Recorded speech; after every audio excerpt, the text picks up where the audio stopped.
I lied. 2 minutes early. Whoa. I'm just gonna get into it. Oh, my good pal Keith. I was gonna give you a nice intro and all that, see if your volume's working, but I don't feel like being nice today. I think we're gonna go back to the old days of being grumpy. What's going on, pal? How you been? I'm good, man. How you doing?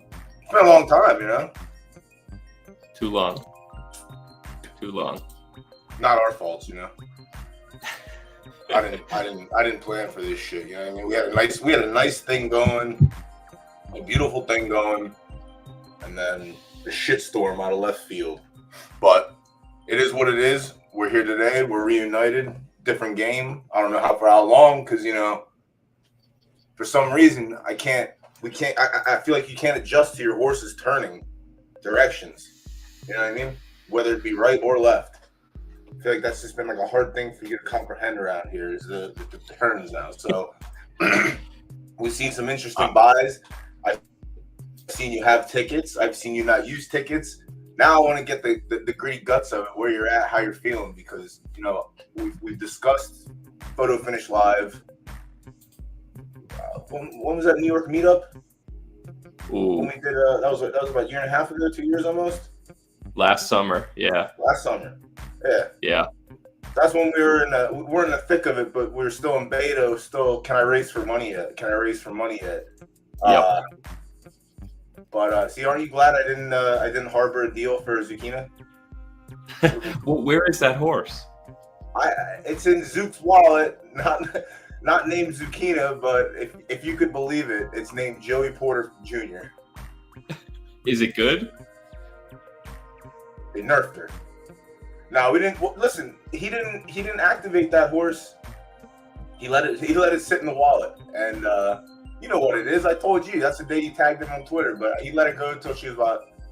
He missed season 1 of breeding, big mistake, and then I kept hounding him like, get your shit together. You can't miss another season. And then he gave me the keys back, and I bred her the last 2 seasons. So I'm in charge of her breeding situation, but she's thrown out 2 so far.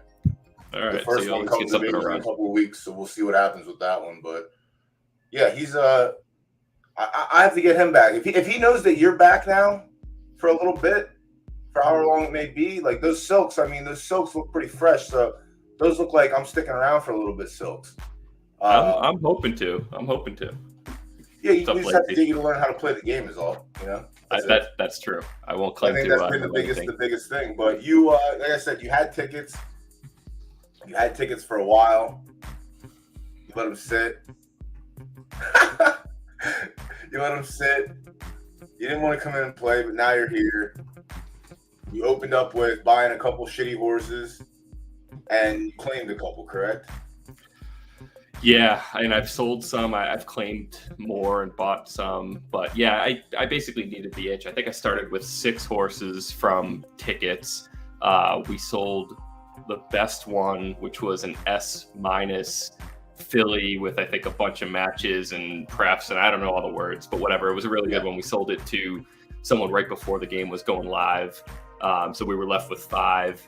We raced those 5. I think 1 got claimed pretty early or something. We sold it. And eventually I sold out of all of those and kind of flipped over into some cheaper ones here. And then a couple, as you see at the top, the S mainly being kind of the one big asset for me to race once that foal's ready to go.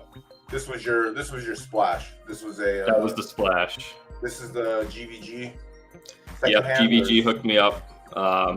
Still paid a pretty penny for it, but he hooked me up with something that probably wasn't getting sold. So, Right There Firm is you'll find out. It's gonna be tough. But you hit the spot. Like you got a nice filly. We looked at this on. I think GVG came up for the first full reveal when this horse was like born, and we talked about it a little bit. But yeah, this is a nice filly. Hopefully she turns. I mean, listen, you got a breeding piece, so that's really all. I feel like you come in this game fresh with 0. You're either claiming to get the gist of the game and to understand the ins and outs, and then you're saving your big money for a purchase of a filly to try and like get your stable going.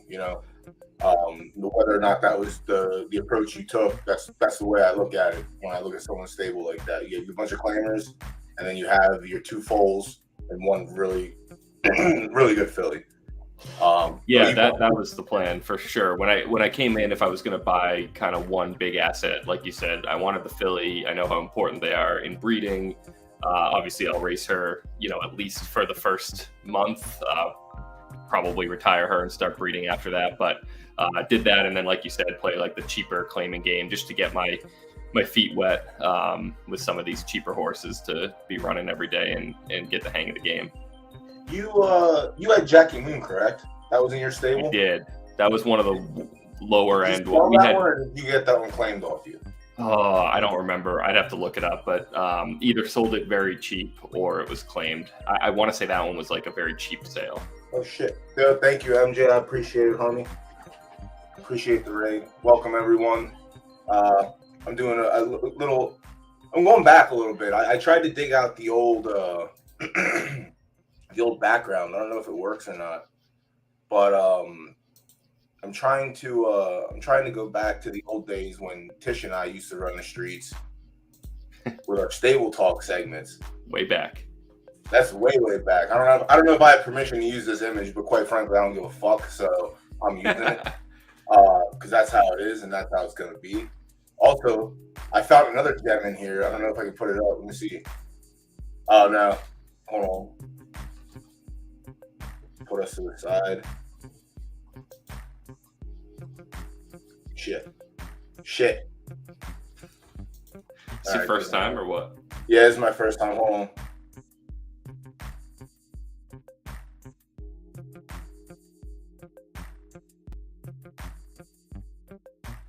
Found a lot of gems in the StreamYard. A lot of old school gems that are nice to see.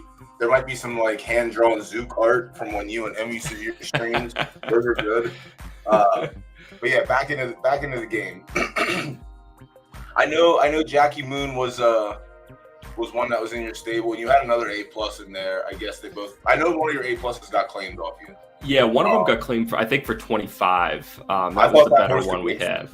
I thought that horse could have won the 40 claimers, but 25 is a good price for something that was sitting in your wallet for 5 seasons. You know what I mean? Like, yeah, I started racing them. I think that one was Frank the Tank. I think we named all of our original 6 horses after Will Ferrell characters. So obviously, we had Ron Burgundy and a handful of others, but I think it was Frank the Tank who was the best of the A's or A+ that we had. And yeah, like you said, I was sitting on him doing nothing for a couple months. Started racing him, wasn't getting wins, and then all of a sudden I went like win, second win, and then got claimed at 25 or something like that. So that was a good outcome. Kind of gave me some of this bankroll to be messing around with some claimers and some cheap buys. Have you enjoyed the claimers? I like them. Those have been. I'm actually trying now to get myself to branch outside of claimers so I can understand more of how the racing system works. So I'd love to hear your take on different races to be trying and not to try and what to be looking for. But claimers have been kind of probably the majority of what I've been doing. Stay out of handicaps. So I've heard you say that and others say that in some chats. Like what's the Cliff's Notes version? Handicaps are too much of a pain. Like for new players, handicaps are going to be like, it doesn't seem like it, but to me, it's going to be an expert level thing because people coming into the game, they don't understand the weights and the weight distribution. And also, in my opinion, I still feel like the handicap weights are off a little bit.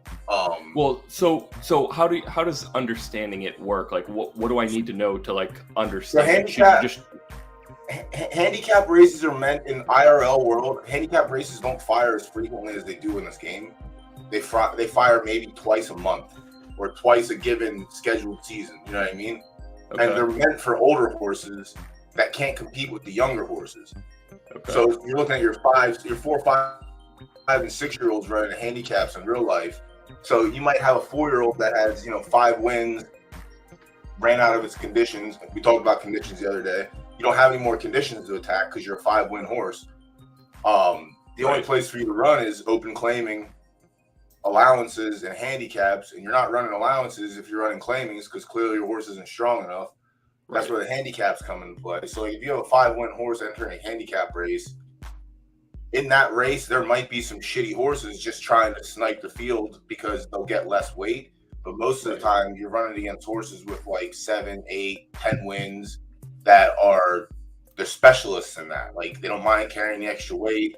It's to their advantage, you know. Like it's just a complete different monster. But our handicaps, like I ran one yesterday. My horses had 5 wins. The horse there's another horse in the race that had 12 wins, and we both carried the same weight. Like that's, to me, it's not. I don't think we're there yet. So is the issue that in this game it actually works just like you described in real life, where there's going to be so many specialists sitting there waiting to take the weight disadvantage, and you're going to get screwed if you don't have like a really good horse? Is that the issue? For the most part, yes and no. Like good horses, like you could have a horse that runs in the stake races and wins, and you put it in a handicap, carrying that extra weight just sinks it. Where it's not meant to be there yet, because it's not. Let me get my breath under me here. Let me try and show it. Let me see if I can try and show it rather than I had a race, but we'll see if I can pull a handicap up. Let's see. All right. So this one, an A- is carrying 116. If you in our allowances. Our weight distribution, S is carry the most, S- is carry second most, A+, A minus, and then B minus, B pluses, they all carry the same as A minuses. That's why you see so many B horses cleaning up the handicaps, because they get a almost 12-pound weight advantage, I believe, and they can take on the average S's and S minuses that are left. Like this is a shitty S minus. I don't know how good it has done in handicaps. I've yet to see an S minus do well in a handicap against A minuses, A's, and like there's gonna a couple B pluses that just outfinish them, and that's due to the weight distribution. But it's not set up like the IRL situation is for handicaps. Fuck, I wish I had my notes and stuff from last week. I had everything pulled up here and I went over it. But me telling new players to avoid it, like you hear me trying to fucking explain it up here, it's a tongue twister because it's a pain in the ass. That's why I try to tell new people to avoid them until I can get my proper words together. For the most part, because I'm trying to explain what the hell a handicap is to you, and I'm just rambling at this point. But the handicaps are just, they're bad. I really can't put my words together right now, Keith. I don't understand what the fuck is wrong with me. All good, man. I think I got the gist of it. Shit.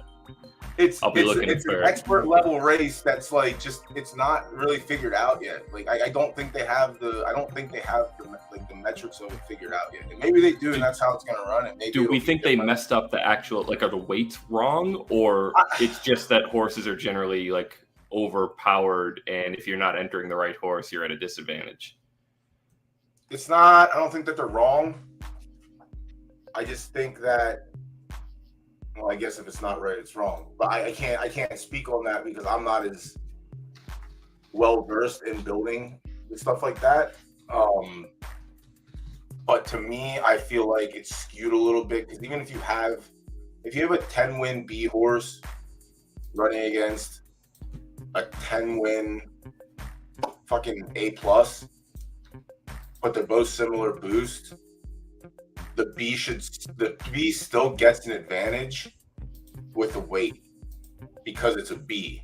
It's hard for me. It's harder to explain because of the fucking letter grades. Where it's but doesn't that make up for the fact that it's a weaker horse, like a less strong horse? It might not be a weaker horse. It might be weaker letter grade. That's it. Like it's yeah. Sowers gets it. It's really hard to fucking explain this shit. Got it. And if you like, I'm trying to translate because there's no letter grades in real life. Either your horse is good, your horse is shit, or your horse is mid. Here we have the letter grades, and that like it kind of throws it off a little bit because I'm trying to like explain the weight in terms of a B. The B might be a 22 boost B plus against an A plus. That's a 22 boost. They're both very good in their regarded letter grade, but in handicap, the B plus shouldn't have a fucking 12-pound weight. You know what I mean? It should be closer than 12 pounds, in my opinion. But with that said, fuck handicaps. Don't run in them. Like there's some horses like if you have a B or an A minus or B plus, those are handicap horses at the moment in time because they get the biggest weight cut. Right. Last week with the After Dark handicap on Tuesday, B won the race, and there were A pluses and A. You know what I mean? But the weight is a motherfucker. It's such a motherfucker to explain. Just avoid handicaps unless you have a horse that on paper before you claim it, you look at it, and if it can run with the weight distribution, like if you get an A minus has been like my A minus can win a handicap because it gets a big weight cut. If I run in an allowance against A pluses, I still get a weight cut, but it's not as large, and I still get beat by the A pluses. So avoid handicaps unless you have that kind of specialist for that race. I would say the horses that you're claiming, if you're claiming A pluses for like 20 or 25, there's a world that those A pluses can compete in the allowance races or the restricted A stakes, depending on the boost they are. I know there's still a lot of really good A pluses with like high boost out there, so it's been tough. I claimed a horse for 15 a couple of weeks ago because it won. It won for 15, it won for 10, it placed at 20, placed at 25. But when I go back now, when I was looking at those races, I wasn't paying attention to field size, or not field size, but like field strength. The races that it was winning and finishing second, there were hardly any A pluses, and now I'm catching all the claiming races with A pluses, and I'm running behind them. So in hindsight, my claim was like, it's still kind of a shitty claim at this moment in time, but I didn't factor in A pluses running for 10 and 15 like they are. Gotcha. Not as high boost as they are. So there's been some like decently high boost running in the lower claiming levels, but it's easier to just, if you're coming in to learn the outlines of the game, I would say claiming, stick to allowances if you have an A minus or like a good A. There haven't been very many restricted races, but if you have like my A minus is a 22 boost, so like I can compete in the restricted stakes when they have them, and I can also go run in the allowances and get cooked by fucking B horses. Wait, the restricted ones are the ones that grade restrict the races, right? So I've been trying to do some of those recently with the A's that I have. Yeah. So mine didn't fire today, or I missed it, but let me see if I have. Yeah, so here there's two. So this one's the easiest one. Not that. Where did it go? All right. Yeah, at most A minus. So nothing higher than an A minus can run in these races. You'll see B pluses sometimes. They don't often win, but because in the restricted races, everyone's on the same weight. There is no weight cuts, which is great. Because if you have a strong boosted A plus, A minus, you can do pretty well in those as long as they fire. Or you could just have the 22 boost that gets beat by the 22 and a half and the 23 every fucking race like I do until they retire. But yeah, I haven't attacked the claiming races as much as I want. I think I will once a lot of these ratty foals hit the track. We're going to see a lot of low-level claimers come out of them. We'll see some nice ones, but I feel like a lot of horses, depending on what they were bred for, and what they were bought for, will probably end up in like, we'll see a lot of 10 and 15,000 claimers firing off. I was going to say, are you expecting, my initial take is when all these horses come out, quality probably goes higher. It kind of pushes everyone down a rung almost who's racing today, not at the super high end, right? But like if I have let's say a 15K claimer I'm running right now, I'm guessing all those races get a little bit tougher maybe after the first few days. People figure out what they have. Well, you'll get full fields and you'll have a better chance to evaluate what you have. That's true. Now, it's been hard to evaluate certain. I mean, we know what we have at this point because they're all 6 or 5. No, we're 6, right? Yeah, 5 going to 6. It doesn't matter. They're almost dead. They're done at 8, so it doesn't matter. So we don't have to worry too much. But like right now, everyone pretty much knows what they have. That's going to be how we're going to figure out what we have in the future. Like I bought a foal last week or the week before for $5K, The mother was a B plus, and it was bred with an S minus, and it came out an A, so it's like right in the middle. I didn't mind it. Also, my logic is, at worst, this horse goes in for 5,000, and someone claims it, and I wash my hands. And maybe I lose like a couple thousand from entries, but I know it's not. I'm realistic with this shit, and I think a lot more people need to be realistic. These first two crops of foals, there's not going to be many diamonds. There's going to be some diamonds, but we're going to have a lot of claiming horses. And this is going to start to build the ecosystem. We're going to have a lot of males that don't retire that'll end up being the backbone of the claiming races or the handicap races as they get older, because there's no reason to retire them because they're not going to breed. Right. So that's why I'm hoping, when I was talking about condition races with you, so I'm hoping they have something like that implemented, because that's where the claiming races thrive, because you can run, but there's a never-ending supply of, well, I can't run my horse because there's nowhere to run it. Well, there's a never win 2 for 10,000, a never win 2 for 5,000, a never win 2 for 15,000. So pick your poison. If your horse is shit in 10, then looks like you gotta go to 5. If your horse crushes a field in 5, maybe you put it in 15 and see. Like, it's gonna get a lot better. I've been saying, it's just that we're in like the trenches right now. Yeah. You popped in during the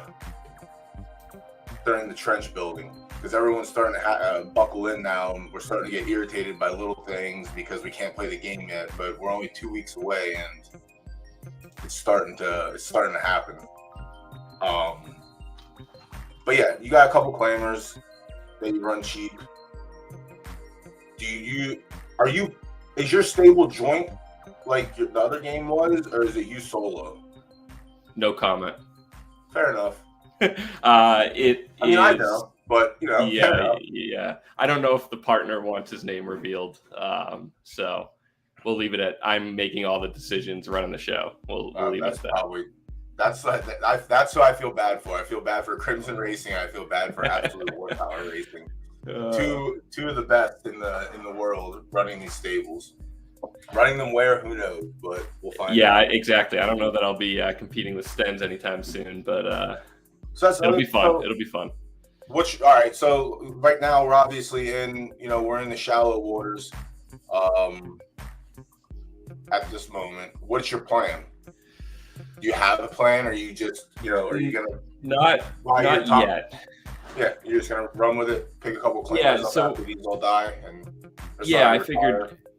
I figured run these for now, get the lay of the land. Obviously, Aristotle's Elegance becomes eligible in a couple of weeks to start running, so I'll have her to run for a month. Hopefully that'll get me into some higher octane races maybe, and then obviously I'll get to play the breeding game after that, and then that'll kind of reset things for the months after. But I'll probably be playing the lower end game while I race, just to have skin in the game until the breeding operation starts to take over. And then, I'm always checking the marketplace. If something ever popped up that I thought was interesting, I'm not against putting more in to get other assets, but I don't envision myself trying to get, 100 of these. I think it's a ton of work that I don't necessarily have time for. Keeping them all straight, making sure they're all getting races, making sure they're racing in the right spots. So I definitely want to keep it a little more concentrated, but then try to work my way higher and higher. Do we think if we weren't playing with Matchbox cars, we would have more time to manage a stable? Well, we'll find out. I don't know. The Matchbox car is not going too well in the first hour and a half here. So no, it's like dealing with kids, dealing with work. I definitely want to be active and be playing, but I'm already finding, making sure I find the right races, looking through the schedule, getting them all situated. When are they tired? When are they not? It's going to become a handful if I let it get out of control. So I'd rather go higher in quality, lower in quantity.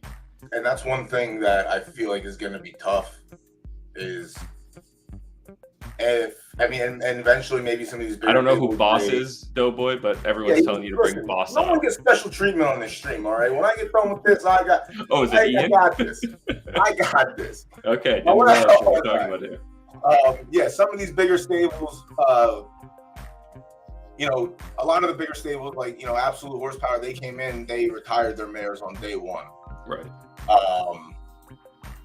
So they, he didn't really, they didn't really have much to do. They kept a couple unretired to qualify for a couple of tournament, a couple of the big races here and there.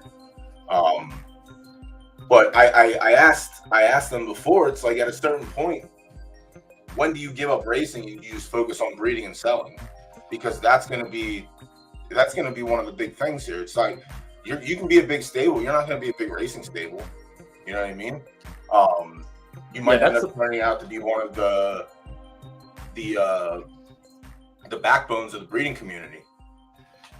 Yeah, we'll see how it evolves. I'm certainly open to both. I mean, I think the racing is like the day-to-day excitement, so I don't see myself ever giving that part up. And like you said, I think, or like you insinuated, becoming like a top-end breeding stable is probably easier said than done, given all the assets that all these other stables kind of started with. So I'd love to have a mix of both down the road, but I think I'm at least going to know where I stand early on, that I'm not going to be competing in either end right away, and just try to work my way up, have fun with racing, use Aristotle's elegance. I'm getting a breed from GVG refunded as part of the new deal. So I'll at least get a foal for free from that for the first time. So what a good guy GVG is to give a guy like that. He's the best. Yeah, so he really is. He'll be up later. He's got to do a little giveaway. I don't know anything about the giveaway, but all right. I don't know how long I had you on for, but I'm gonna keep you up here. Maybe you have some questions you can ask the head honcho. But wow, I wasn't ready for that. It's been a long time. It's been about a year since I had him up. But what's going on, Commander in Chief? What's up, guys? Good to meet. Good to meet you there, sir.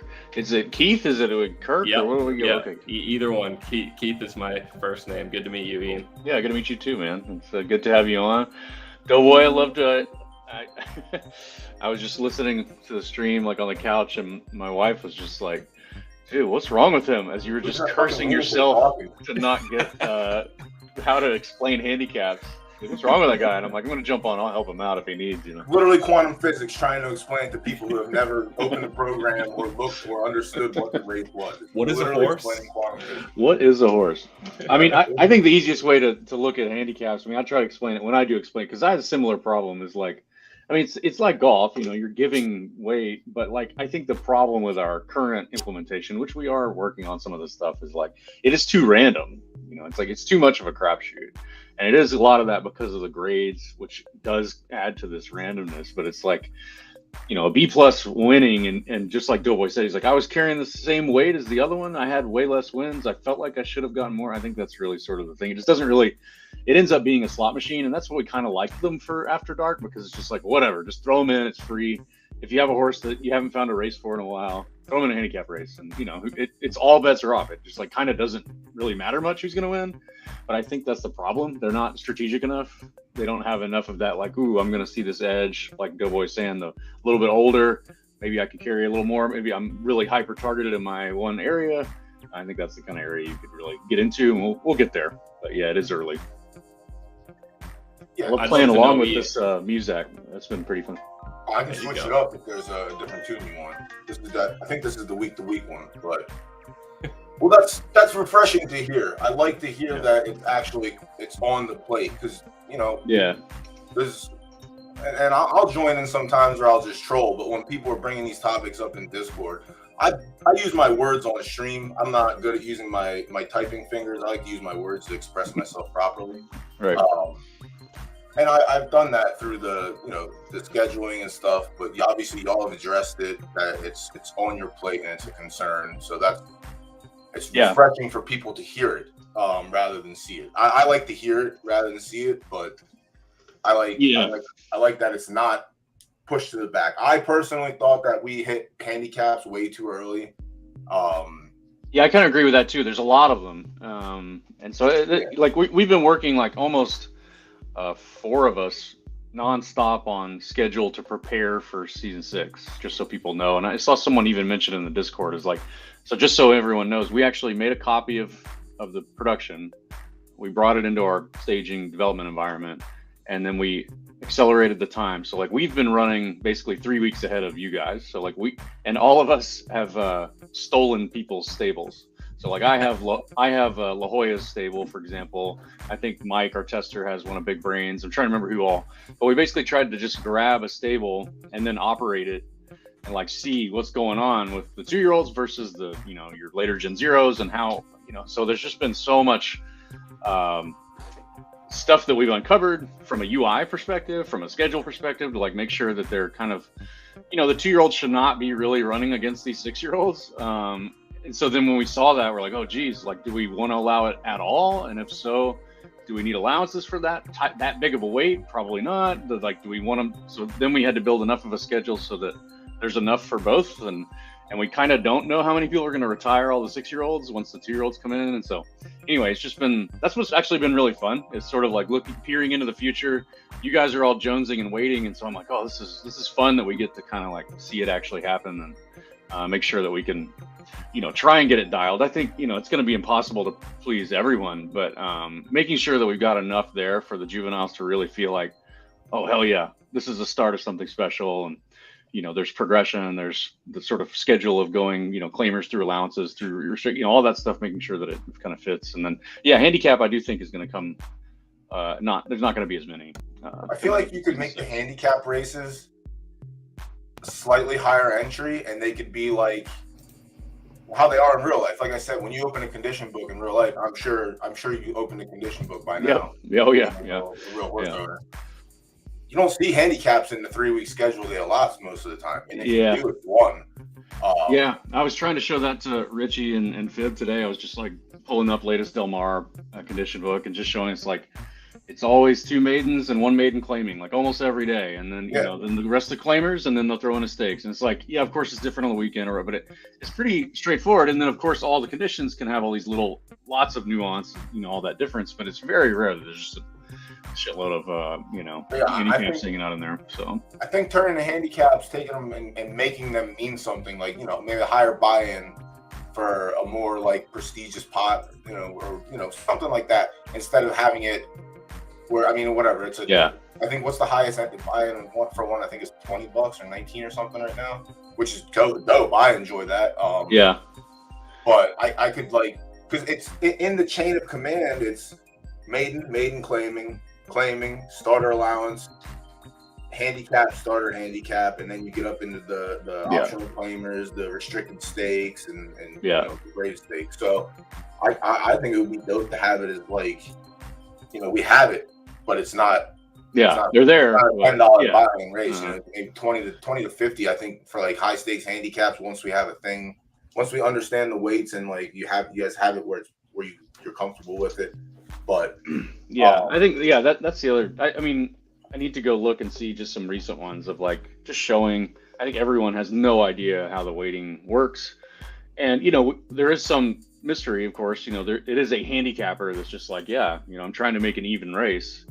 But I think, you know, us mixing to know that, like, all right, because you see this a ton, where it's just like there is going to be 2 pounds given to 3-year-olds, and everyone else doesn't have that, you know. So it's just like things that are very often seen, that like, yeah, okay, the 3-year-olds get a little bit of weight off.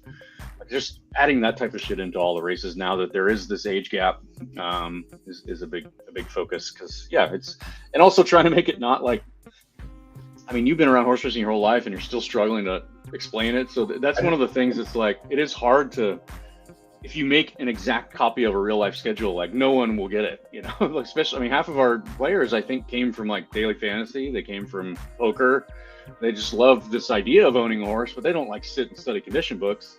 So that's always been part of our goal at Third Time, is like, horse racing is really fun, but like, you don't have to go right into the weeds. You know, you can actually like, you know, gradually. I showed Richie today or actually it was John, our marketing guy. I was like, yeah, here's one of the past performance, like one of the paid ones, you know, the big PP. He was just like, what the fuck? He'd never seen one. Just like, it's just this huge eye chart, 10,000 things of text, and I'm trying to explain to him, well, this means, you know, this how many links they were at each furlong, and you know, it's just like, oh my god. Well, that's the crazy thing too. It's like all the stuff that's on that paper is in this game. We just don't see it. You know what I mean? Like, it's there. Someone could easily make that where, you know, Yeah, somebody's working on it. Liberty Tree, I saw, he's been building like an actual program, which I think is hilarious. It's like when we get into it, like when you click this, instead of having this stupid horse here, it has like the last 10 races, performances. See, I mean, but honestly, if I may say so, that is an actual decision by us, because when you go to the track with normal people, not people like you that grew up around it, but normal people, they go, which one's the gray one? I want to bet on the gray one. You know, like I bet on the pretty ones. And so, you know, there is actually some of that we do like on purpose, because when you look at programs, they never show a damn picture, which drives me crazy. It's like, you know, that's part of what it is, you know. You just got to learn how to read and find the color. That's it. It's on there. It tells you what color it says it. Yeah. Oh, okay. Chestnut. Got it. You know. But the crazy thing is, it's normally front and center too. It's right in the center of the program when you open it. But we have all these, you know, interesting genomic code colors too that they don't really allow in the, you know, jockey club. But so yeah, we have talked about that though. Like it's not leopard print, but it's definitely like, you know, that dun and stuff that's getting mixed with the roan. There's all kinds of weird shit that ours do that they usually don't do in real life. I think I'm gonna let Keith ask you a couple of questions. I don't know how long I have him up here for. So I think with addressing the 2 versus 6-year-olds, you know, when you think about it, we only have that for 2 seasons, and then the game is the game, and that's what I'm trying to stress. But still, like, people don't want to run their 2s against 6s, because in hindsight, the 2s should never beat the 6s, and if they do, it's the outlier 2-year-old. But I did notice that there are now juvenile and 3-year-old tabs. So, and you guys did make an announcement about testing those out. But like, if you click on view races, so that thing. I mean, that was just sort of a quick hack to see, but like, one of the most annoying things of using this page for me is like, just scroll down, you know, like you lose the filters as soon as you scroll, you know, and so it's like, okay, we got to get something that's stuck up there and pinned while you're scrolling, so that you can go down and be like, change it. So that little toggle, I expect to be able to add all of the filter functionality to it. I just got to figure out how we're going to actually do it. But at least for right now, if you look at our staging environment, for example, it's like when you click on juvenile, and there's just a full schedule just only for 2-year-olds, you know, and they're like everything about them. And, you know, you're right, it's hours. I mean, after the full game, you'll have everybody versus everybody. At that point, you guys should have 2-year-old onlys, 4-year-olds and up. Like that, at that point, that's like, it's hard to, it's not all theory from here. It's just understanding that once Gen 1 or crop 1 of foals hits the track, once the first crop retires and those start breeding, that's when everything is in motion, and that's when we get the luck. Once we expand, I think, and you guys have a chart of like the horse expansion, like year to year, what it'll look like. But like when we get to the point where our crop 1s are 6-year-olds, I would hope that those horses have 3-year-old and up races to run in. You know what I mean? We won't have to see them run against 2-year-olds, or we won't have to see them run against 3-year-olds. But you know, by that time, we should have a functioning. You know, I'm not putting pressure on you or anything, but you know how it rolls. No, I mean, a functional ecosystem. You know what I mean? Races. Sure. There should be enough. You know, I think, like, you know, we've got to grow the user base more and more to keep the prices of the horses up. But if the prices sag, like, that's what's sort of beautiful about the aging of this game, is that it always does self-correct. And like, so even if there's a ton more horses, well, as long as they're cheap, then one person will be running all of them, and they'll be syndicating their stable, and they'll be doing it. Now, that's not our goal, of course. We're adding, you know, we're actively working on growing the stables. But yeah, I think when you look out, you know, 6 months from now, it should be just really healthy, functional across all the different age groups, and we do plan on always keeping juveniles, for the most part, really protected. You know, like, they're not going to have people dropping in, and if we do allow it, then there would always be an allowance of some sort there. But you know, I really haven't seen very often like 2-year-olds ever racing anyone other than juvenile. Like I haven't seen it. Maybe at the end of the year, maybe in December, they allow a little 2 and 3, but those, so for the most part, tracks maybe, but in the real life sophisticated, sophisticated role of horse racing normally, and I explained this to I think it was last week. I had a stream, we were talking about it when I was talking about the ecosystem or whatever and how it would pan out. 3-year-olds don't run against older horses until close to August of the 3-year-old. That too. Because they're still 2-year-olds for the first half of that year. They don't mature as fast. And then the same thing will happen when the 3-year-olds turn to 4-year-old. There'll be 4-year-old only races up until the middle of the year. Then they'll turn into 4-year-old and up or 3-year-old and up. But yeah, well, that's good. When you look at that, like all those pages have like all the sites have like an index, you know, and they'll kind of show you how many days have of each type, and you can pretty much, you can definitely see that it breaks into 2, then 3 and up, 4 and up, you know, kind of, and then obviously filly only, which as of right now we're not really going to do, and probably for a while. Like fillies are just the same as colts right now. So sure now, I feel like when we have the bigger population, we'll have the filly only. Yeah, that would make sense. It's like later the genes as they've spread out, all of a sudden the fillies start to hit a theoretical cap. You know, and you know, will we have weight allowances for fillies in the future? Or if the fillies are different? Yeah, right. Yeah, we definitely would. I mean, I think we had talked about a lot of ways to do that with you know, for example, just like artificial caps on certain things. Like, I don't know, maybe it's heart, and it's just like a filly cannot cross into S plus heart, for example. I don't know, something like that, and that's just the artificial cap for them.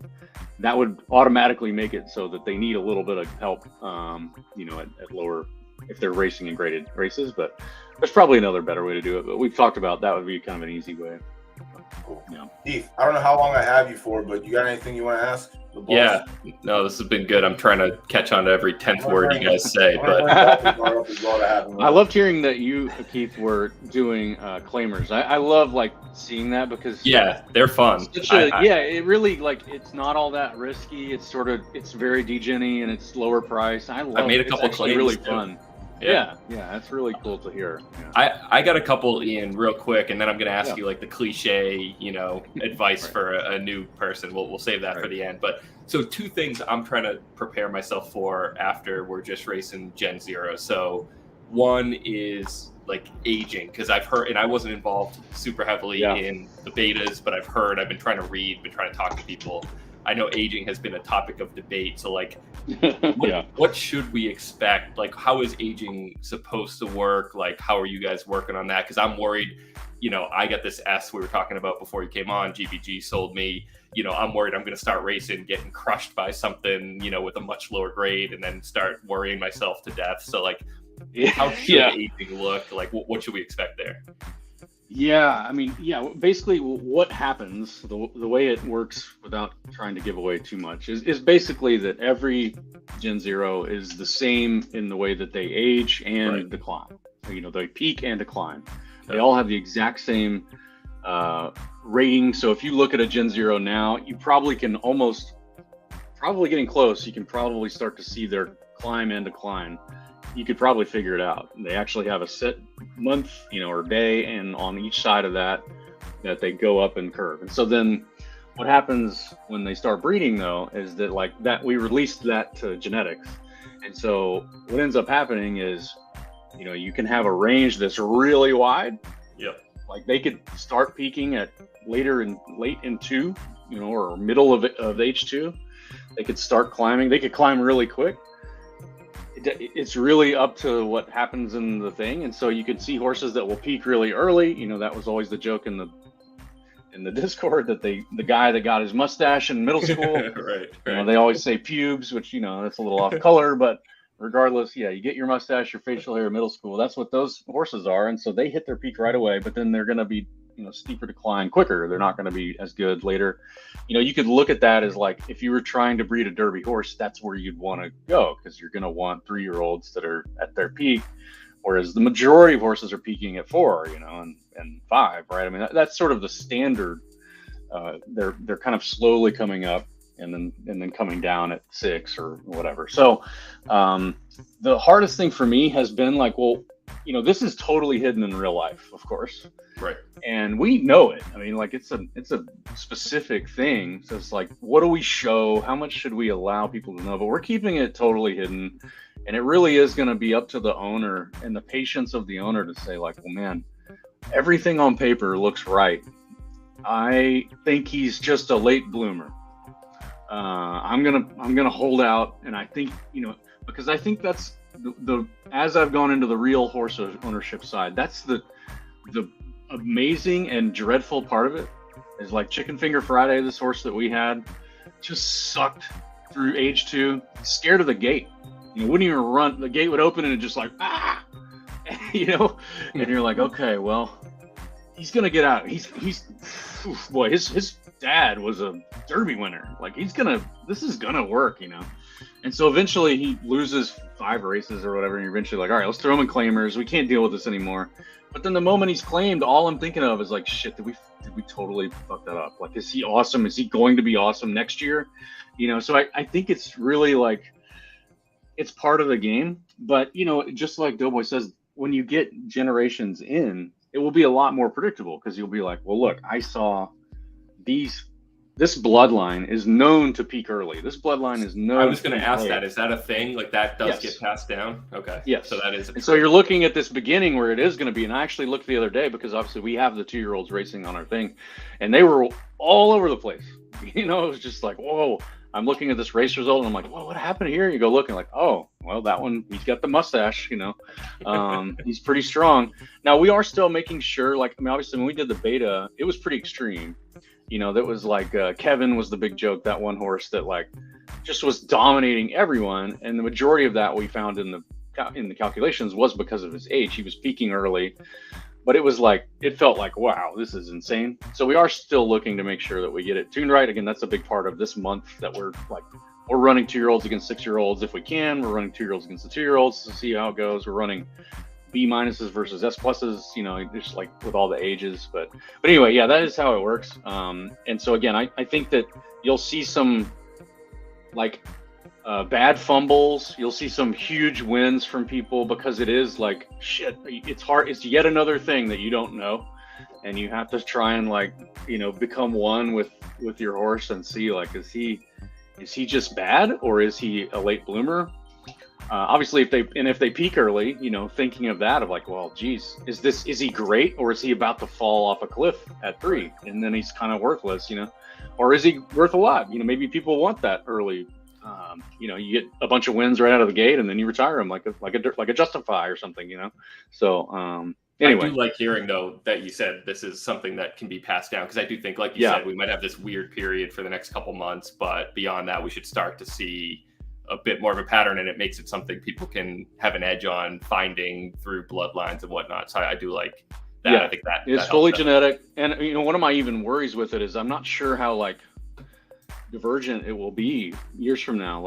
This is one of those things that's like a problem for future us, but the last thing I want is that everyone has bred a perfect long, they aged, they've found they've broken it. When you go back and you look at Horse Racing Manager, our mobile game, they kind of cracked the code after 4 years of the Wolofs of the world. They're like, okay, well, they just breed a perfect horse. And it's like, I got to make sure that we can't, allow this peak age that starts at 2 and ends at 10, and then now that's the number 1 stud and only everyone breeds with that stud. And it's kind of like game broken. So that's one of the worries I have with it being genetic. But I don't think it's a big worry right now.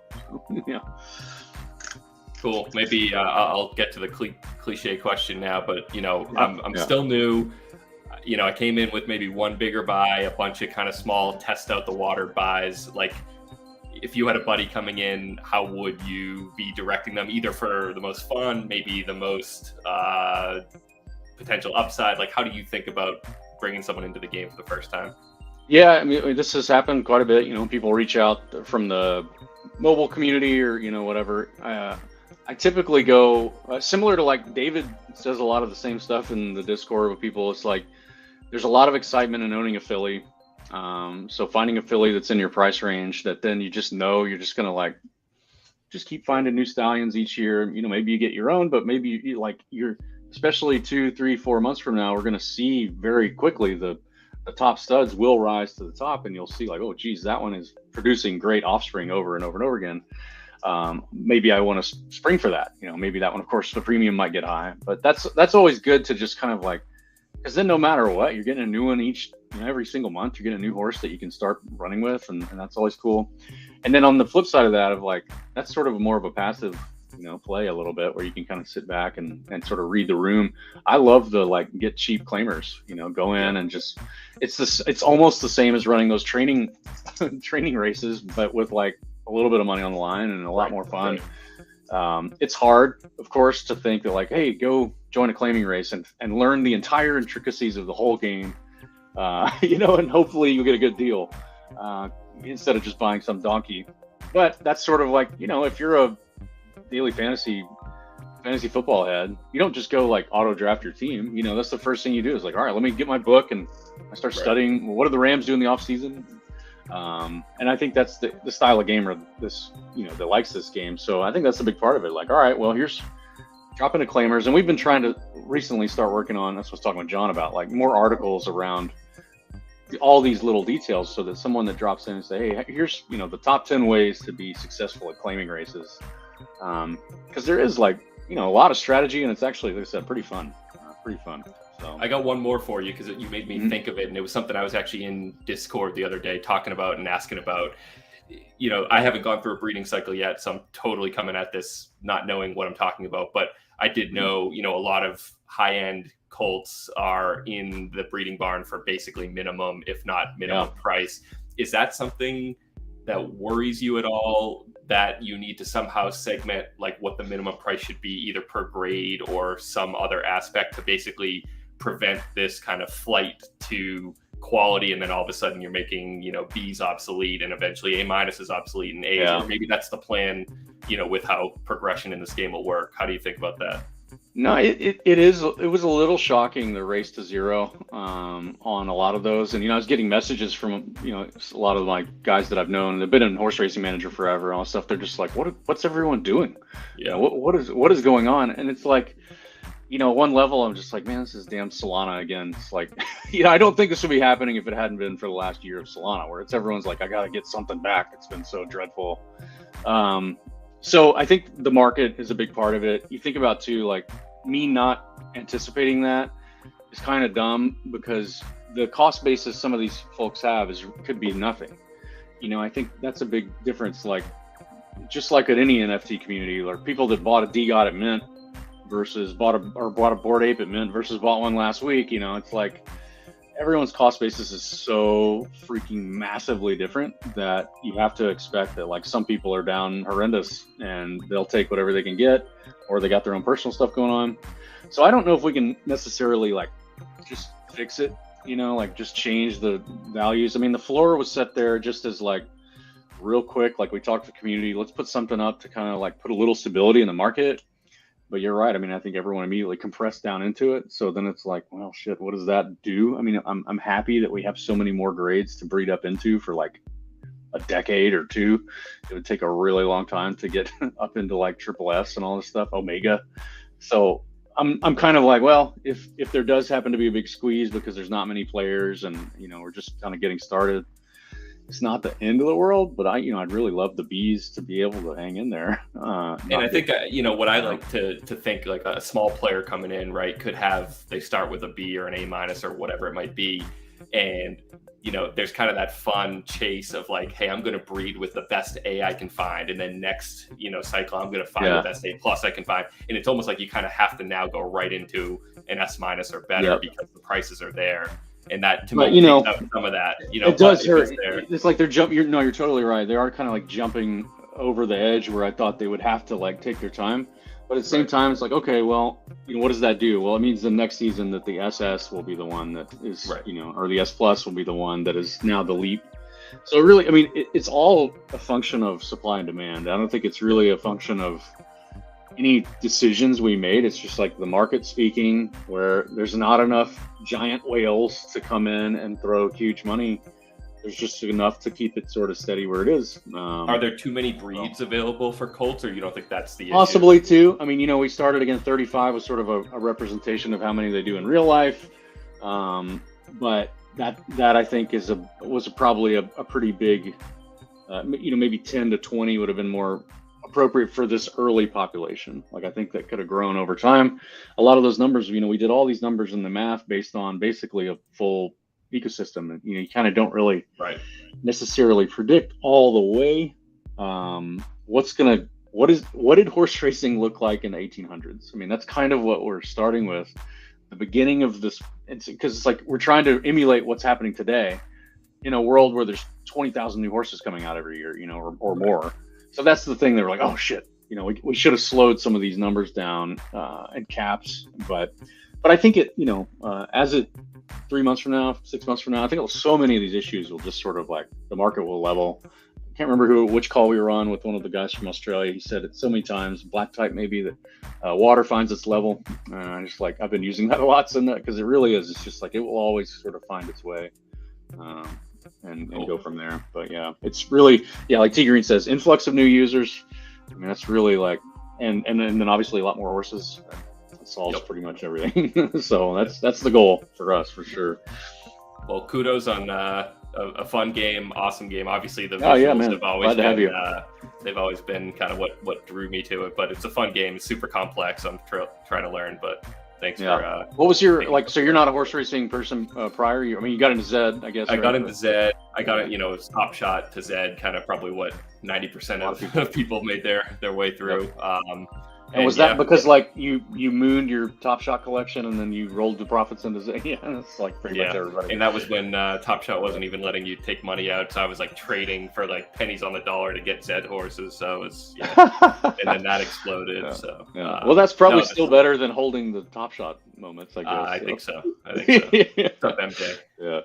Yeah. That's awesome. I'm glad to have you over, man. Yeah. I mean, it's a different game for sure. It's just such a long tail. Yep. I mean, a lot of people, like DoughBoy said earlier, the frustration can mount here because it's just there's not enough to do right now and this and that. But it's just that's what it comes down to. People have been working here and working on this for. I mean, Ba11thazar, you've been here 18 months probably, right? I mean, it's what's the hurry? It's gonna work out. We are on the right path. Everything's going in the up and to the right direction, albeit slowly. It's just I think the one thing that gives people comfort is that this, and I've said it before. When we had you on stream, 6 months after mint from profile pictures, we got the CEO of a game to come on like that. You know what I mean? Yeah. You were more than happy to come on and talk about the game. You're more than happy to I drilled you with questions, and I always do that. And like I said, you don't have to answer it. You can tell me to piss off. That's just what it is. But I got to find out some things, But the fact that the team is willing to put themselves out there and answer questions, be part of the community, and understand the player base, that is what separates games from projects, in my opinion. It's still a project, but this is there's transparency. You know what I mean? But that's what I mean. I've said that multiple times. Is I'm addicted to it. I even on Madden, I actually almost got fired for doing that on Madden because it was no one in our paperwork it said you're not supposed to talk to the community, and I was man, this sucks. The groundswell of what the fuck's wrong with the game. The groundswell of hate against Madden was growing so unbearable, to work on it. But I was I've got to do something. I've got to, and then it's once you reach over and you get through that, hatred feeling of and they're oh, this is a person. And of course you still get all the negative stuff. I mean, there's still there's been a couple of weirdos that have called me at home here on PFL. There's been death threats happened on Madden, all kinds of shit happens. But at the same time, it's I love building with the community, with your player base. The dopamine is there. And then it's you get to just read and react to what they've got going on. And so I would never, even if Photo Finish went to zero or if Photo Finish sold for $1 billion, I will immediately be building another game inside a Discord with another community. That's what I like doing. I love it. I don't care what my situation is. So it sort of always puzzles me when people don't do it. They just avoid the community like a plague or whatever. I'm it's awesome. It's even if there's, and I don't know, I just like being sarcastic too. And some people take it way too serious. And it's just it's always fun for me. I mean, I don't know. It's it can be, people can, of course, get under my skin. When you overworked and you're tired and shit, then you really, it's hard. But, I've been there. Keith. Yo. Thanks, bud. Yeah, thanks, man. And some fucking bachelor to get to. But I gotta go to bed, wake up early, and work in the morning, man. I don't know what day the 2-year-olds turn to 2-year-olds, but I plan on doing a maiden stream that day, so maybe we can line it up and I can get you on for a maiden rate. Would love to. But thanks for coming up. Yeah, thanks, DoughBoy. Thanks, Ian. Appreciate it, guys. Hey, man. Yeah, good to meet you, man.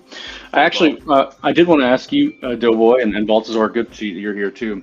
I was just discussing this with the Hot Rod Charlie guys, the real owners, And so we're debating this as we're looking at the schedule of the juveniles coming up for PFL. It's like there's a pretty healthy amount of high grade horses, that are coming in, high grade juveniles. And then there's also a decent amount of B's and A minuses and sort of whatever. And in real life, it's kind of like your higher grade one, you're going to throw in a maiden special weight or something. You think that they're going to probably jump right into graded or into restricted stakes or something. And then, the other ones you'll stay in maiden for a bit, try and get a win, trying them out, trying into all these other spots. And then after a while, if it's like, man, this guy sucks, after just training well, maiden claiming, you'll go ahead and throw down into the maiden claimers or whatever. So in this realm, the B juvenile will be kind of drawing dead for a while, because until the S juveniles clear out of maidens. And so I've been trying to think of the best way to do that, offering a lot more claimers. I know a lot of people will not want to be throwing their brand new foals into claimers though, because they been dying to see it. But otherwise, it's going to be a pretty painful journey for a lot of those horses. And I don't want to really do allowances because that's not something you ever see. The grade conditional allowances stuff is obviously we have been doing that for all this time, but I'm trying to wean us off of that, okay, only B maidens run against each other. I don't really like that. We could do, even if it's just for Bs, to give them a little bit of a safe haven so that they're not getting their ass kicked. We can do more stakes or more prices, that the B or whatever, there's basically a 50 derby or 100 derby or some very cheap maidens, so that then it's well, shit, I don't want to race in that. That's not worth it with my S. But I don't know. So just curious some thoughts on what you guys are thinking, because we're still sort of dialing it in. I think we're going to be in that rock, we're going through rockiness right now and turbulence. Maybe that is the same word. Fucking fine now. But we're going through that right now because we don't have the racing population, and I think that's going to be an issue until crop one gets their foals on the track as well. And we have room to make. You'll have room eventually to make B plus. We saw in the beginning of the season, we had the B plus. We didn't have B plus only stakes, but the B plus allowances, you're gonna have to group them together. But you guys pretty much have the weight distribution right for those. I think that's what's gonna have to come down. You'll have to adjust the weight allowance. I think. Yeah. If there isn't enough, because this is the graph of crop one. This is how many we have. Yeah. Tentatively hitting the track right away. So you could almost kind of imagine, if it's obviously if it's only maidens and then maiden claiming, if those were the two, options to choose from, it's But I think, and I've column J over, they're in trouble for a while. I've stressed this before, and I think it's very important. I think what really helps the B horses is having, you can have your 5,000 claimer, but the Bs can still run against A's and still get trampled kind of. But if we have the condition races Never Win 2 and Never Win 3, we got those. At least, I think that'll give a better better outlook of what is potential. Because right now, if we had a $5,000 claimer for Never Win 3, I think you would see a lot of B horses filling those races because there's not a lot of B horses out there with that amount of wins. Yeah. So I think they would fill. But as long as the races are there, the population, once we get there, I think everything fills out. But again, it's going to be tough for the first couple seasons because we don't have that population. We're not there yet. So I think it shakes itself out and corrects itself as we get further into the game. But I feel like a lot of people need to temper their expectations of what they bred season one and what they think they have. I've said it for a while. Yeah. 80% of these horses are going to end, maybe not 80, maybe slightly less, but a vast majority of these horses will end up in claiming races, or that's where they'll have to be because that's just what it is. That's horse racing. You open a program, 9 races, you might have 3 maiden races, 5 claiming, and 1 big allowance race. That's the day to day. So I feel like it's one of those things that'll correct itself, but it's going to be a tough thing to deal with right off the bat. but it makes me happy to hear condition races because that's like, I feel like we had those right now. A lot of these, you know, I was telling Keith, like he has a horse that, you know, McFlurry, McShitty, I call him because it's shit horse, has 1 win, but it's running in 5 and 10,000 claimers against horses with 5 and 6 wins. Yeah. So if he's running against the same level field, there's a world where he wins that race and then gets to run in the next condition and has a chance to actually win with a, you know, a shit horse. Yeah. Not all the time, but like, you know, there. And I remember Fib teasing at having starter allowances, and I think that's also a very good thing. People will come to understand that is a very good thing because, you know, when you claim a horse for 25,000, most people are like, all right, well, where do I go now? I can go up to the 75 and the 40s, but I have to run against like good A pluses, good A minuses. But then if we have starter allowances, then you can, you know, if you claim the horse for 25, that snuck a $10,000 claimer, and you can run in a starter allowance for 10,000 because you have that condition. Yep. So you might have a really good 25 claimer that can also run in the starter 10s because you have the condition. I like that strategy too of like, let me try and sneak him in a claimer. Yeah. So I can qualify for these starter allowances later. I don't know. Let me find one where I won't get sniped. I feel like it's going to be better, but that'll, you know, give me a little, There's been some A pluses that were thrown in the 10K claimers, whether the person knew what they were doing or not, like, got claimed because it's a horse that could run in the 25 and 33 claimers. You know what I mean? Yeah. Like, yeah. They'll be sneaking, but like, you just got to look for that kind of stuff. Yeah, I suspect... you can touch on also. I told you would have time to talk. I'm sorry. I do apologize. All good. All good. I'm waiting for the original Ian song after this. So first thing is, I do think conditions are going to be important. Second thing is, I think that the varying price ranges and levels is also going to be important. And I say that because going back to the water finds its level quote, people are going to be taking a look at these like 50, 100, 150, 200 entry fee claimers or other types of races from two perspectives, right? One is you're running your horse in it because you're not sure it can win anywhere else. And you're like, why the hell not? It's a couple bucks. The second is people are going to be looking at it from a slightly higher graded perspective, right? Like A- is looking at these and the really low entry fee races and thinking, gee, I could throw my horse into there and I'll probably get a decent ROI. So the balance you have to find is the likelihood of those horses that might drop into the super cheap races against the likelihood of people entering for those kind of pennies on dollar. Because it's an opportunity cost issue, right? Where if you have one race every 24, 48 hours, you might not commit your best horse to a really cheap race. And you might commit your worst horse to that same race using that same logic, but it has to meet somewhere in the middle there. Mm-hmm. Yep.